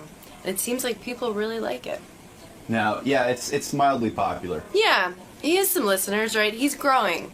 He's a work in progress. Right. Yeah. But we have a lot of faith. Yeah. In It's Jesus. gonna be all right. Oh, of course. The Lord will guide more listeners toward him. As long as you give your soul to the Lord. Oh, it's been given. Okay. My soul's been with the Lord for a while. I had figured you had that look to you. Yeah, like I've been saved. Amy, this is a big deal for you as a This comedian. is it. This is the biggest deal there is for a comic. Well, have fun today. Any advice? And just Godspeed, and may the Lord bless you and keep you. He's always with us. And also with you. I should probably play Amy Schumer's appearance on the Charlie Sheen roast to get everyone all excited about her, right? Yeah. Because she's out in the green room, and I got a lot to get to today. I got to still play Richard and Sal's new phony phone call that involves Ronnie. Oh, that was an old one you just played. That was just old, yeah. Amy Schumer is a young comedian. I think when Whitney Cummings went off to do her TV show, they had to get somebody new on Comedy Central who can be hot and be funny. So here is a... hold on, Gary. Slow down. Oh, I'm going to play Amy. I'm going to play Amy on... Do you listen to the show out there? You always see the poor guest getting heave-hoed right out of here. I was listening. All right. I just thought it would be weird to play her appearance while she was sitting here. Okay. Okay? That's how I generally work into these things. Okay. How many years I've been Because we with go her? over all of this before we get in. Well, all you got to do is listen to the radio. That's why I put a speaker in your room. Hi. Hey, Amy. Nice to see you. Thanks for having me. I'm happy to have Ooh, you. Look at this. Look at your headphones. Hi. Look at you. How are you? Good to meet I'm good. you. Good to meet you. Hi. Thank you so much. Oh, we're glad to have you Ow, here. What is this? That's this a wire. hurts. What hurts? What's this thing? Let me see. I don't know. It's a clip of It's some like sort. a netting. It's like stabbing me. This is Is it? this is karma. Is it hurting you? I could have it fixed. No, I'll just like awkwardly sit like this. I'll hold it out like this. Hey, Gary, the headphone wire is frayed and it's sticking into Amy's neck. My precious angelic Neck. You'll come out of here all marked and scarred. Be like, what happened? I'm like, oh, What it's is not that? Howard. I don't know. What happened? I don't know. Looks like someone had beaver teeth and gnawed through it. A Jackass fan came in here. Yeah, right. This is their attempt. Switch to number 2? Okay, whatever you want to do. Ooh, thank you. Look So at this. maintenance. All right, here, I'll switch your microphones. I mean, headphones and microphones. It's both. Watch Gary at work. Oh Look how my good. God! Look at this.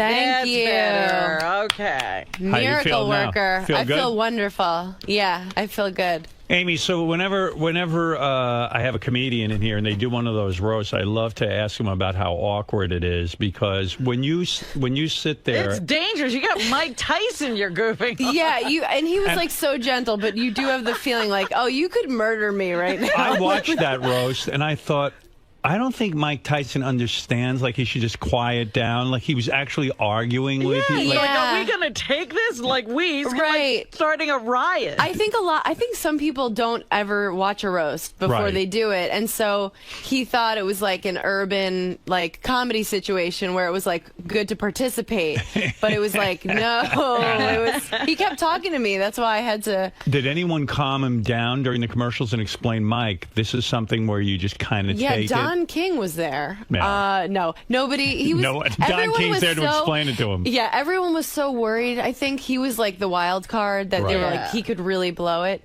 but he did a great job. He did. I think even better than it seemed like he did. You got criticized at the roast because you did a joke about Steve.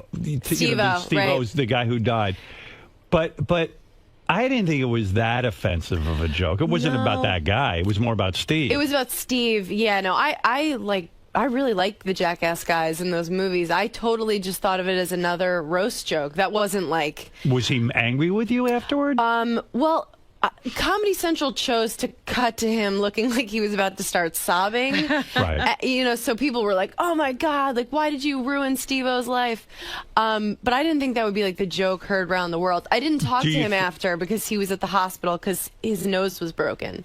Because of this thing he did on the road? Because Tyson, yeah, he kept running into Tyson's fist. And he broke his nose. Yeah, that was the goal. That is So- insane. Yeah, it wasn't fun to watch. I left the stage. I was like, that's not. And you I know don't what? Need that. They barely spent any time on it. Was like all for nothing because Yeah. Steve just ran into Mike Tyson's fist and Yeah. he broke his own nose. Yeah, if you watched at the very end, William Shatner's watching and he goes, he says something like, Steve, oh my God. Like, it was just, it was not a fun display. I didn't like I feel seeing bad that for live. Steve-O because he's not, I know he wants to be a comedian and Yeah, stuff. he's doing stand-up.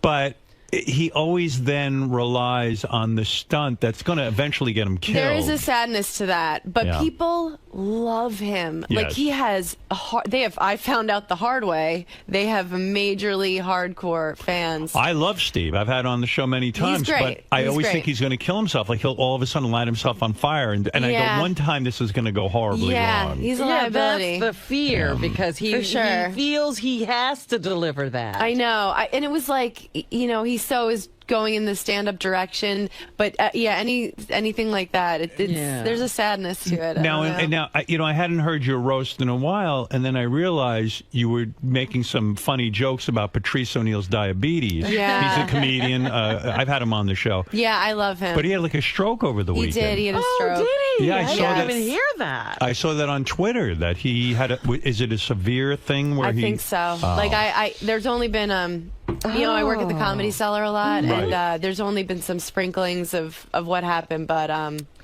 yeah, it's What's really the sprinkle? I mean, what do you hear? He's not seeing anyone. Like nobody's allowed to go see him, but he, God, I don't know. I'm gonna start crying. He was like passed out. Like I think maybe he can blink but he can't move. He can't talk. But this is like Third-hand information. Yeah. So yeah. But if anybody wants to email love for Patrice Very at Gmail, funny guy. set up. Incredibly funny, yeah. Oh, he's one of the best comedians working. I think people who don't know much about the roast think that there's any sort of venom there, but it's like, it's more, you get to go after the comedians the hardest. Right. It's called yeah. Love for Patrice At Gmail. at Gmail, and you can gmail.com. write him. Just write, yeah, you can just, Is you he can going? send in. Is he going to live? You don't I don't know. I just thought all comedians know the health of every other comedian. No, Well, I mean, usually he's a it friend. seems Like they're a small Right. community. Well, yeah, especially the New York comics. It is kind of a tight knit thing, Yeah. but it's that there aren't really answers yet. It's not that I haven't gotten word. There's no real answers yet. So did it ruin the foot joke? I mean, the fact that Patrice is No, I now- still think that's like a sweet, sweet joke. That Right. joke was gold. Yeah. But no, he loved it. He was, and he's been in here. He's the most vicious. He can just slaughter you. Oh my God! Funny story. I thought he was terrific. I Yeah. heard some comedy tape of him. Amazing. So I invited him on the show. He came on a couple of times, I think. I think I have this right. I'm not sure I even remember. So at one point I said to Gary, "Gee, we haven't seen Patrice O'Neill in a while." He said, "Oh, he's not doing the show anymore. He's mad at you." I said, "What did I do? I don't even know him that well." You had a falling out. You didn't Yeah, know we had a about falling out, and he said you were on the air one time. You couldn't think of his name, and you said to Robin, he's a heavy set or a fat black guy. I Yeah. can't think of his name, the comedian we have on. So Robin said, "Oh, Patrice O'Neill," and he got angry with me that I didn't remember his name. Oh, Really? Because he still talks to me. I saw him outside. Did you? Not too long ago, and I said, "Hey, Patrice," and he was like, "Hey, Robin, how you doing?" Really? Oh, well. But yeah. I hadn't seen him in here, and I did wonder why we hadn't had him in. He's sensitive. He's a sensitive man. He holds a grudge. I said to Gary, I said, "Oh, that's such a shame." I said, I he don't was know always him. funny. Yeah, he's great. His name was not on the tip of my tongue that day, but I was trying to describe to Robin who I was talking about. Yeah. But anyway, He should understand that sometimes I have to remind Howard of my name. Well, yeah, right. Yeah, who are you? You were great on the roast, Robin. Oh, thank you. Did you have fun doing that? It was a lot of fun. Yeah, right? A lot of fun. But it's tough. It's like all your worst nightmares as a child in school coming true. Was that the first roast you ever did for Comedy Central? Yeah, I found out 2 weeks before that I was doing it. So are you the hot girl who now gets the Whitney? Are you going to Thank take you. the Whitney slot? Do you get the I'll Whitney? take that slot for sure. You'll I'll take take Glenn Whitney's slot? Pinelli's slot. I'll take whoever's. Yeah, I bet she has a nice slot. So would you say that your career is struggling? Like it's a tough career because now Are you making it? What is going on? I'm here. Where are we at? You're I'm here. here. Now This you were looks on like Vegas. You were. It does, doesn't it? It's a really Yeah. tacky set. You were, but don't say that because the guys are very proud of it. No, it looks It's brand new. amazing. This is a dream come true. I always say to any of the comedians, were there jokes that you were going to do at the Charlie Sheen roast that got cut? Yes. There were. There were. Would There you were- share those with us? Yes, I will. I'll share Okay. some. Let's see. And I don't remember why these were cut. Some of them, like Harvey Levin, backed out at the last second. He was supposed to do it. TMZ guy. TMZ guy. Okay. Yeah. And did you know he's gay? Yes. Yeah. Oh, okay. I didn't We've know had that him until I on. was. Oh, okay. Okay. He just talked about cock nonstop, and Yeah. you were like, "Oh, wait a minute." It dawned on me. the whole time. It actually dawned on me that he was gay when he talked about cock for 20 Is that minutes. what led you to believe that? That's right. I said, Harvey, you are one tiny little queer. The only box you'll ever come close to are the three you stand on to see over the cubicles. I said, you've done more fudge packing than a Keebler elf who loves anal. I said, Harvey, you bottom-feeding, despicable Jew. And I could say that 'Cause you're because Jewish. I'm honest. Right. You make your entire race go from saying never again to, well, just this once. You should have been there. I know. He backed out. I was so bummed. That I was would've going been to go so after good. him. Yeah. Now, do you write these yourself? Yeah. Wow, that's hard, huh? It is. What is the process of coming up with roast jokes? What is the inspiration? Like, what do? You just do you sit yourself down in a room Yeah. and go, I am going to think about Harvey Levin. About What's the meanest, worst thing? What do I think his deepest insecurity is? Right. Or just like my fat jokes about Shatner. I had originally written those for John Lovitz, but Lovitz looked pretty good, so I was like, I just kind of Switch 'em. transferred them to Right. Shatner. And then I found out while we were sitting there that he's like in his 80s. Yeah. And then I'm like, I'm calling this 80-year-old guy fat. But made like, it even give him funnier. a break. But he was a good sport. Right, Yeah. right. But they cut Do out you my feel- Jeff Ross ones. Do you feel bad about making fun of people at all? Does it get? If I thought I really hurt someone's feelings, I would feel like shit. Do you come up with really mean jokes that are so bad that you go, I cannot say this on a roast? Yeah. But that's the process. You've got to let everything fly. Yeah. And then you kind of Yeah, tone it which down. is weird because that Steve-O joke, I did not think that was going to be anything. You know, I didn't go into this roast like, I don't care who I heard. I want to see my name in lights. I just wanted to do a good job and write jokes that I was proud of. The other one I thought that was really woo was the, those two women whose lives Your you daughters? ruined, your daughter. Yeah, that was good. Thank you. Yeah, that was a real good one. I thought that was one that would have gotten more flack. But How long you never does know. it take you? Like you get basically like 2 or 3 minutes on those roasts. Yeah. How long does it take you to come up with your roast material, your A game for a roast? Well, it's 6 minutes. We each get Okay. like between 6 and 8 minutes, except Jeff Ross gets like an hour. Right, because he's so good at it. Yeah, he's the best. He's Right. the best. Well, Geraldo was the best. Yeah. Greg Giraldo was great. Oh God.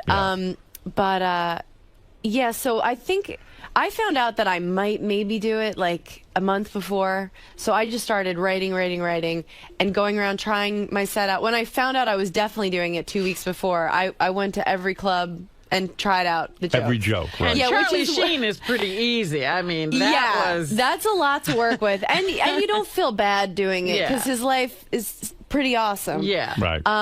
Yeah. There's like not that much sadness to him, and I was glad he had us all over at his house the night before. Oh, really? At his manager's house, and he was just so cool. He just, I think, wanted to look us in the eye and make sure we weren't like, we're gonna get you. That's kind of weird. I had no idea. Yeah, I didn't know that. What a preemptive strike. It was, well, I thought it was a great idea. It just, because But does that make you eliminate some of the jokes that the fact that you were at his Yeah, home? when Lovitz wasn't really fat, I eliminated those jokes. No, but I mean, did it make you eliminate any of your Charlie Sheen material because you were meeting him? Oh, no, not at all. I would think maybe that would ruin it ahead of time. If I was Comedy Central, I'd be like, no one's getting together the night before. No, they liked it. I think they're going to make it a tradition. I see. Because it's like, the way I felt about it was like, we're all kind of we're all doing this show together. We're all making this show together. What do you mean they decided to call you like a month in advance and say maybe you'll be on? Well, they shoot for the stars. Like, I think they put an offer out. They put out offers to, like, Johnny Depp. You know, they hope someone's going through a bad phase.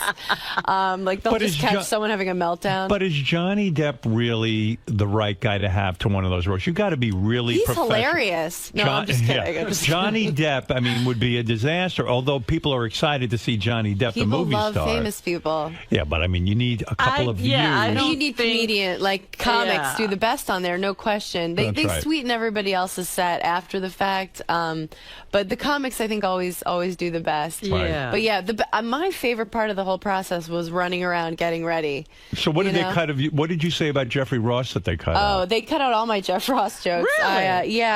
I like to intro to him. I was like, Jeff Ross is gross. I was like, but I mean, I could see a girl hooking up with you, Jeff. I would sit on your face just so I wouldn't have to look at it. That's good. Why did they cut that? I don't know. I think just for time. They like to see the stars. Like, I Right. mean, and he's a star, but he's not Right. Sheen.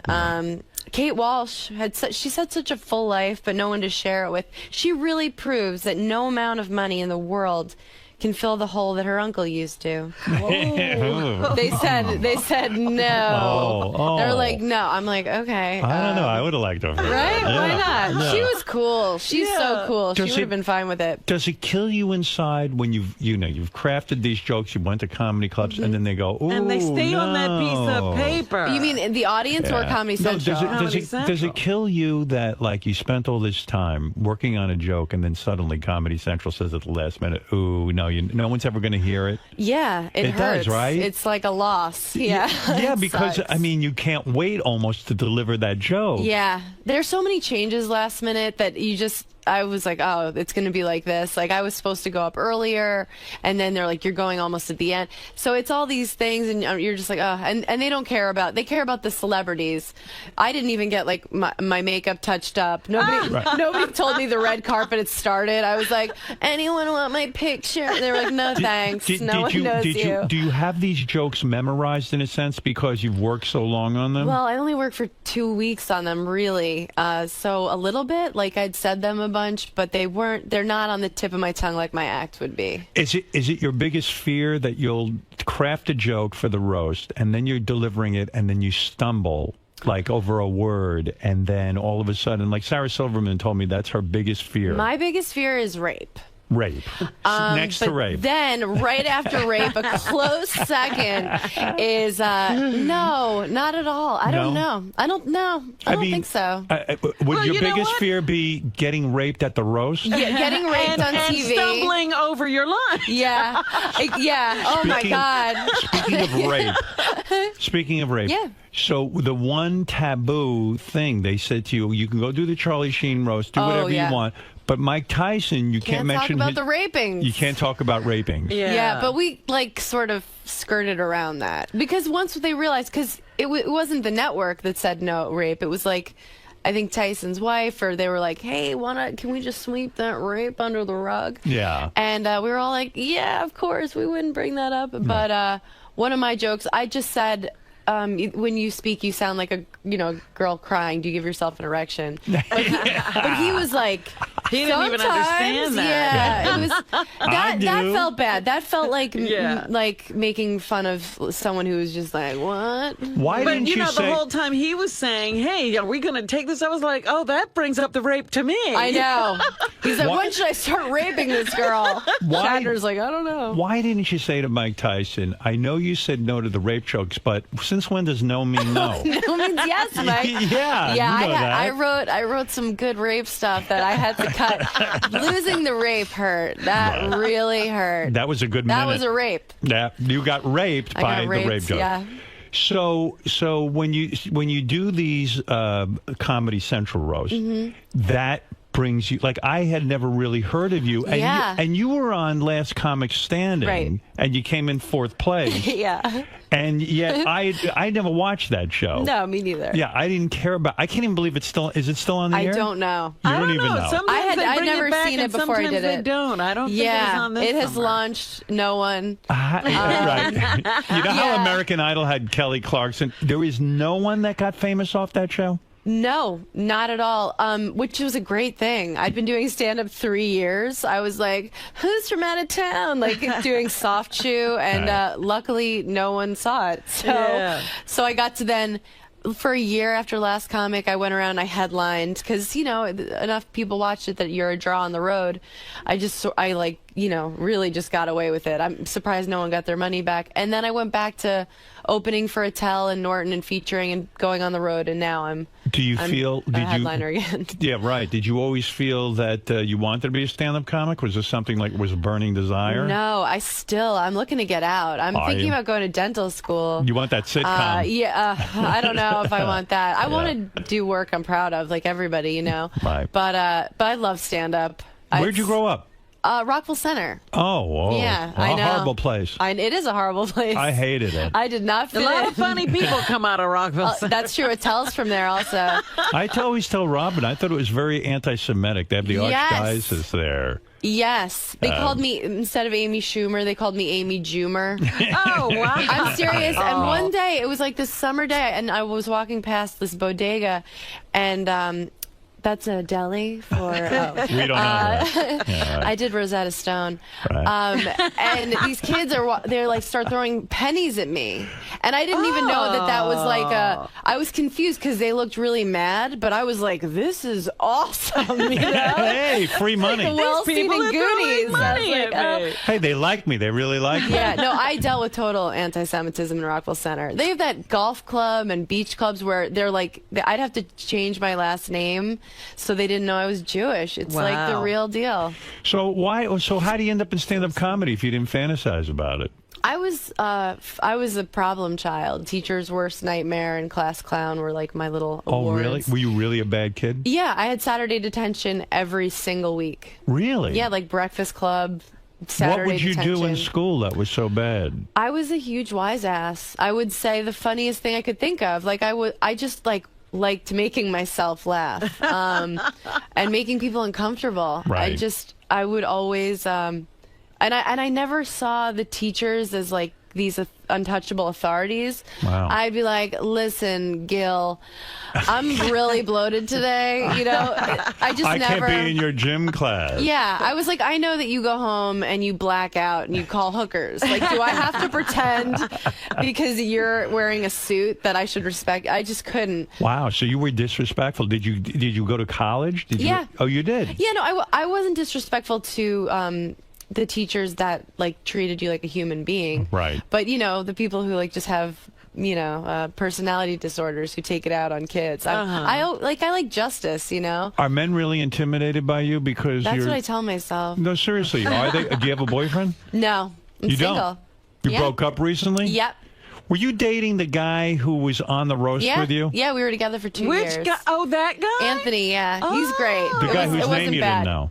Yeah, Right. like Vandersloot. Well, he has a rapey quality about him. I think that's why I was attracted to him. I always like guys that look like they could play. Is it weird to rapists date and Law and another? Order. Is it weird to date another comedian? It is he wasn't weird. competitive? No, we were never competitive. Luckily, we were both doing pretty well. Right. But Who's I the mean, better comedian, you or him? oh, me. Right. Come on, let's be Clearly. honest. You're not going to date somebody better than you. No. He's a great comic. He Yeah. really is. Yeah, I would love to be like, he's never gonna make it, but I think he's gonna. So why'd you break up with him? Seemed like a happy couple, right? We were good. It was just, we wanted way different things. I would have loved for us to have stayed together. What'd you want? Marriage and everything? No. No. What different things do you want? I already have a ring. The Nuva ring. What was it? It was just, we're both on the road so much, and I was like down to try and make it work, and he like wasn't able to give as much as I needed, I guess. Like what did you need? A text message once in a while. Like once a week at least? Yeah. Acknowledge me when you're not here. Well, yeah, no. By the end, it was like I'd be like, can we text me after shows because we're both alone in hotel rooms and miserable. And it was like a parody of a guy like on a sick. Like he was like, you're suffocating me, and I was like, what? Am I a waitress you banged in Fresno? Hey, don't I know you? Yeah. So like he's He young. wasn't for that. No, but I'm excited. I'm How old are excited to you? be single. 30, 30, and how old's he? 33, Yeah, 32. do you think he was banging other chicks on the side, maybe? Not that I know of. Right. I don't think so. Like but when a I've guy seen doesn't- girls like girls want him. They throw them in front of me. But when a guy doesn't text you, like he's on the You road, think you're he's on the road, busy. and he doesn't text you for like 2 days. Right. I mean, I wasn't even worried about that. Wow. Seriously, that's not why because it doesn't matter. I was like I wasn't like go cheat on me. I wasn't like Demi. I was like, I hope you don't cheat on me. If you do, I hope I never know about it. And don't like catch any new disease. Right. Be Let's just safe. keep the ones we have already. Right. Let's harness those. But yeah, I don't think so. He's not. I thought he would be the type to be like that, but he like gets too drunk. I think that's what it is. I'm like, no, he won't be able to do anything anyway. I mean, but you I wasn't clearly- worried about that. I just wanted a friend, like my best friend, to be like, yeah, the MC sucks, and just talk. You clearly are a funny person. Did it Thanks. kill you inside when you don't win America's funniest comedian? No, I couldn't believe I was on there. I mean, 3 years, under 3 years I've been doing it, and the other guys had all been doing it 15, 20 years, and I'm just like every step of the way. My like sort of reality character on that show was bright-eyed and bushy-tailed. Who won that year? John Reap. Hey, John Rape? John Rape. John Sodomy? John know Rape. him? Who is this? John who? Yeah, John he's like kind of a Rape. blue-collar kind of guy. I see. Yeah. So he won, and you didn't feel, I'm not a funny person, I'm giving up the business. No, I got fourth. I was like, oh my God, this is it. I broke up with my boyfriend at the time. I was like, I'm going on the road. What were you doing before? Sorting mail and bartending. Really? Yeah. Are you, so now you're single. How long have you been single? 3 weeks. You date anyone yet? No. Have you fucked anyone new? No. We broke up one time about a year and a half ago, and I was like, all right, like let's see, It's maybe I'm on. still like I was in college. Somebody needs this. Right. And I went out and I was like, and I met a guy. Where'd you and meet him? At a bar? At a bar. Right. I met a guy, and I didn't, like, I just thought he was really hot. I was wasted. That night, I was like, oh, my God, he looks like the Twilight guy, like Robert Pattinson, Oh, you know? that's a handsome guy. In the morning, I'm like, you look like fucking Governor Patterson. Like, he is not cute in the morning. And I'd never dealt with an uncircumcised penis before. Oh, he was uncircumcised. He was uncircumcised. And What, was he European? He was French. Ah, I didn't even French. know he was French. I thought we were both just, like, faking the accent, you know? But like, I really realized like that men don't warn you; they just like roll it out, you know. Yeah. And so I had to become an award-winning actress. I'm like, oh no, that's totally cool. I'm like, Mom, can you come pick me up? I got into something here. Because men don't ever like tell you what you're about to deal with. You You know? never saw an uncircumcised penis in your... I don't No. think I've ever seen one, except for Sal, who whips I've it never out even every seen them minute. in porn. Like I was like, what is that? Are we having a pillow fight? Like, why is the gnome Something's from wrong with Travelocity you. in your underpants? Yeah. Like Was it I was gross? thrown. Did it smell or something? Oh, sorry. Yeah. It did. It was gross. So when did you blow him? No. No. So what did you like start giving him a hand job kind of thing? I tried, but it was like an ice cream cone had melted in my hand. I felt like a magician with the scarves, just pulling. I was just like, get me out of here, you know? Right. But he was like, the French guys are different. Like he didn't expect anything. He like couldn't believe that this was happening, and he was really sensual, and he started to pick me up. You know, Right. like when we're kissing, and then I think he realized that he was in over his head. I kind of got planted back down. I'm like trying to feel sexy, and he's like winded from trying to hoist me. But we were like, he gave up like immediately because he's Right. French. Right. And we know how they are. you know how that goes. Right. But I left in the middle. I Oh, really did. really? Yeah, but it wasn't because of like I was like, all right, like it's your penis is making me ill, the thought of it. But like this little gnome, but it was. Was it we a big stopped. penis? It was fine. It was totally acceptable. And so you pulled back and you saw like there was a whole different vibe I to threw it. the skin over my shoulder Right. like a team player. And so then he put it inside of you. He put on a condom. He Yeah. put it inside me, and then we had to stop after like a second. Why? Because something was wrong with the condom, and he was fixing it, and I was looking at him, and he was like, "Well, don't look at me," but he was like, "Well, don't," and I was like, "Ew," and I was like, "You know what? I'm sad all of a sudden. I miss my boyfriend. I'm gonna leave," which you can do as a girl. Yeah. Like if a guy's like, you know what? You're like, I mean, that's so. Do you ever feel as a girl like sometimes you have to say to the guy, "Okay, he was in me already. I should let him finish. So let him fuck me a little bit longer." I mean, we went this far. I felt no responsibility to Good for you. for this guy to achieve orgasm. You're very healthy. When I was younger, I had a guy. I met a guy in Montana when I was like 19, and I was like, oh, he was so hot there. He was like a mountain climber. Montana hot. Montana. He Muscular. came and visited me in New York. Doesn't translate. It's like when you get that moo when you go to Hawaii. Yeah, you you're can't like wear it when you cannot come home. rock it when you're back at home. Yeah, so I learned that the hard way. But I was like 19, and he flew all the way here. So I got myself drunk enough to sleep with him. Yeah. I was like, oh, he flew so far. But now I'm older. I'm like, you can always get out of fucking someone. What is unless it that it's Tyson. What is it that it doesn't work? I mean, it's kind of like yeah, he's out of his environment. He was Yeah. hot there. He doesn't fit in with my friends. That kind of thing. Well, it was more than that. He was like pointing out gay people, Oh, I see. and he was. Hey, there's a gay. Oh, this is really New York. Yeah.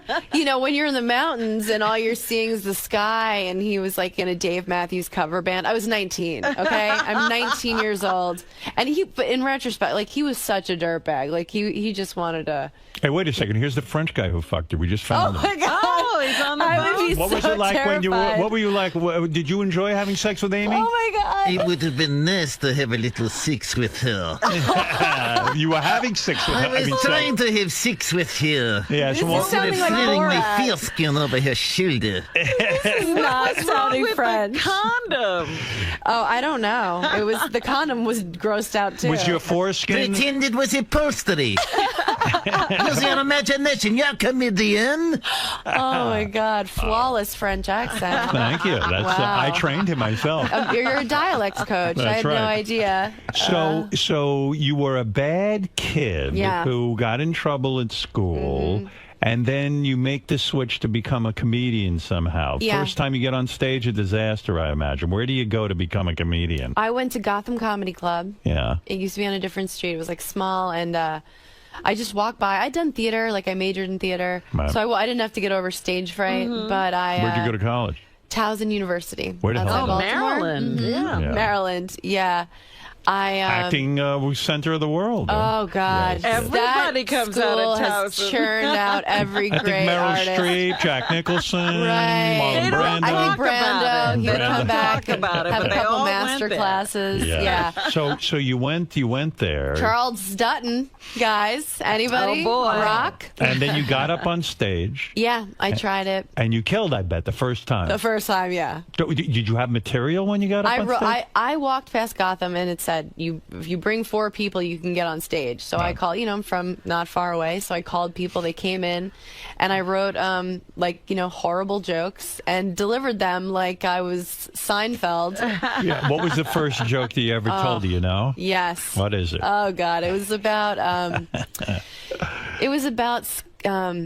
when you're on the bus in the city, they have these things that go across town, you guys, that carry people, buses. You'll never have to worry about it. But yeah, I heard when you're on the bus, if you feel it like deflate, the tire deflate, it means like a person's getting on that's all jacked up. And it's like some woman like who comes on and her like there's like things living in her legs.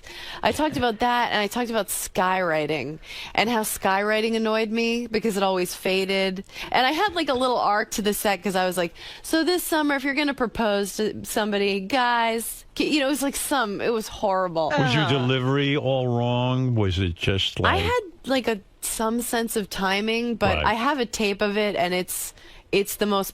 I would rather watch my parents have sex than watch myself do that again. Did your family say to you, listen, you're destroying your life, this is ridiculous, No. you don't know what you're doing, My mom was like, when are you headlining the Apollo? You are. She inflated my sense of self my whole life. Like I thought I was a model. Like Right. then you get old enough, the kids start getting mean. But Right. I walked in the first day of middle school and I was like, who wants it? Because she convinced you were the best looking girl ever. She convinced me. She was like, you're an angel, you sparkle. And I was like, look what you made. Mom. Oh, So I is thought that it was bad amazing. parenting? Can some parents go overboard in inflating their kids so that they're not prepared for the world? Well, I feel like I'm glad she did that. Yeah. There's nothing that can prepare you for kids are so mean. Like they were so mean. So you're gonna, find reality sooner Right, or it's later. there. But Was your mom in shock whenever you did something bad because she was so convinced you were an angel? Yeah. She would be like, when I was in 6th grade, I bit a girl. She cut me in line, and it was like, the day they had steakums at the cafeteria, which I found out later is just like not at all meat. Yeah. But this girl cut me, and I didn't really bite her. I just like scared her. Right. So they call my mom and they're like, Amy bit someone. She's like, you have the wrong number. And I'm like, Mom, I was just trying to scare her. But your mother was a pushover. Hey, you have a funny story. You went to Great Adventure one time, or one of those places, and you were Yes. waiting in line for a very long time. I went to Great Adventure. Right. And I don't like amusement parks. I think Right. they're horrifying. But I went to Great Adventure, and I was with this family, and they were intense about Great Adventure. They brought us. We had to go there at 6 a.m. so we could go through the stupid safari. We saw like one thing that might have been a monkey, Right. but I think it was just like a stuffed animal. It was like a pigeon wearing ears, and then we waited for the Scream Machine, and there's a special line where you can wait to sit in the front seat because that's the best seat because you look like you're going to die. Right. So we wait for hours, and then it's our turn to sit in the front. And who gets to cut the whole line and take our seat? Robin. Robin cut us. Robin on the screen Quivers. machine. Robin Quivers. You cut us. Yeah, you evidently. Human being. And we're all going, Robin! Robin! We've been Did she waiting. get booed? No, everyone was really excited to see her. She knew everyone loves her. She smiles, and everyone's Great like, Adventure was a sponsor of ours. I remember this. Right. And because if you were a VIP, so to speak, you got to cut in Well, front they of the had line. somebody bring me around to every ride. Right. So, you know, you don't it really... was way more exciting to see you than it was. No one was pissed. Everyone was like, Well, it's funny because they were a sponsor of ours. So Gary gets told, you can go to Great Adventure. You'll be able to cut in line. Yeah. He brings his wife, his 2 kids. They go. He cuts right in the line. He said he got booed so badly. And people started taunting him in front of it and his children and everything because his children. well, in front of his, they were taunting the kids too because you know what, people had waited in line a really long time, right. And all of a sudden, look who's here, Look Gary. who's here. Ba, ba, Money boo. bags. Yeah, Booey. money. No, well, he doesn't have that He said it smile. was He doesn't so have bad. Robin's. You know what it was? It was. I realize now, especially hearing Amy's story. Yeah. Like the woman who brought us around, she said, "Oh, you know, I had Chris Rock last week and everything." So I figure if you're going to get cut, you expect Chris Rock to walk up. You see me, Not Baba Booey. like what the fuck? What a disappointment. Yeah. So you were, I was reading notes on you. You were a Yeah. really bad person because you used to shoplift. You'd get into big trouble. Wow. God, did I say that in my interview? Yes, yeah, yeah. I got arrested a couple times. She got arrested a couple You're of Lucky not to be in prison. That What is correct. this? That is Every correct. kid goes through a shoplifting stage. I Not went. like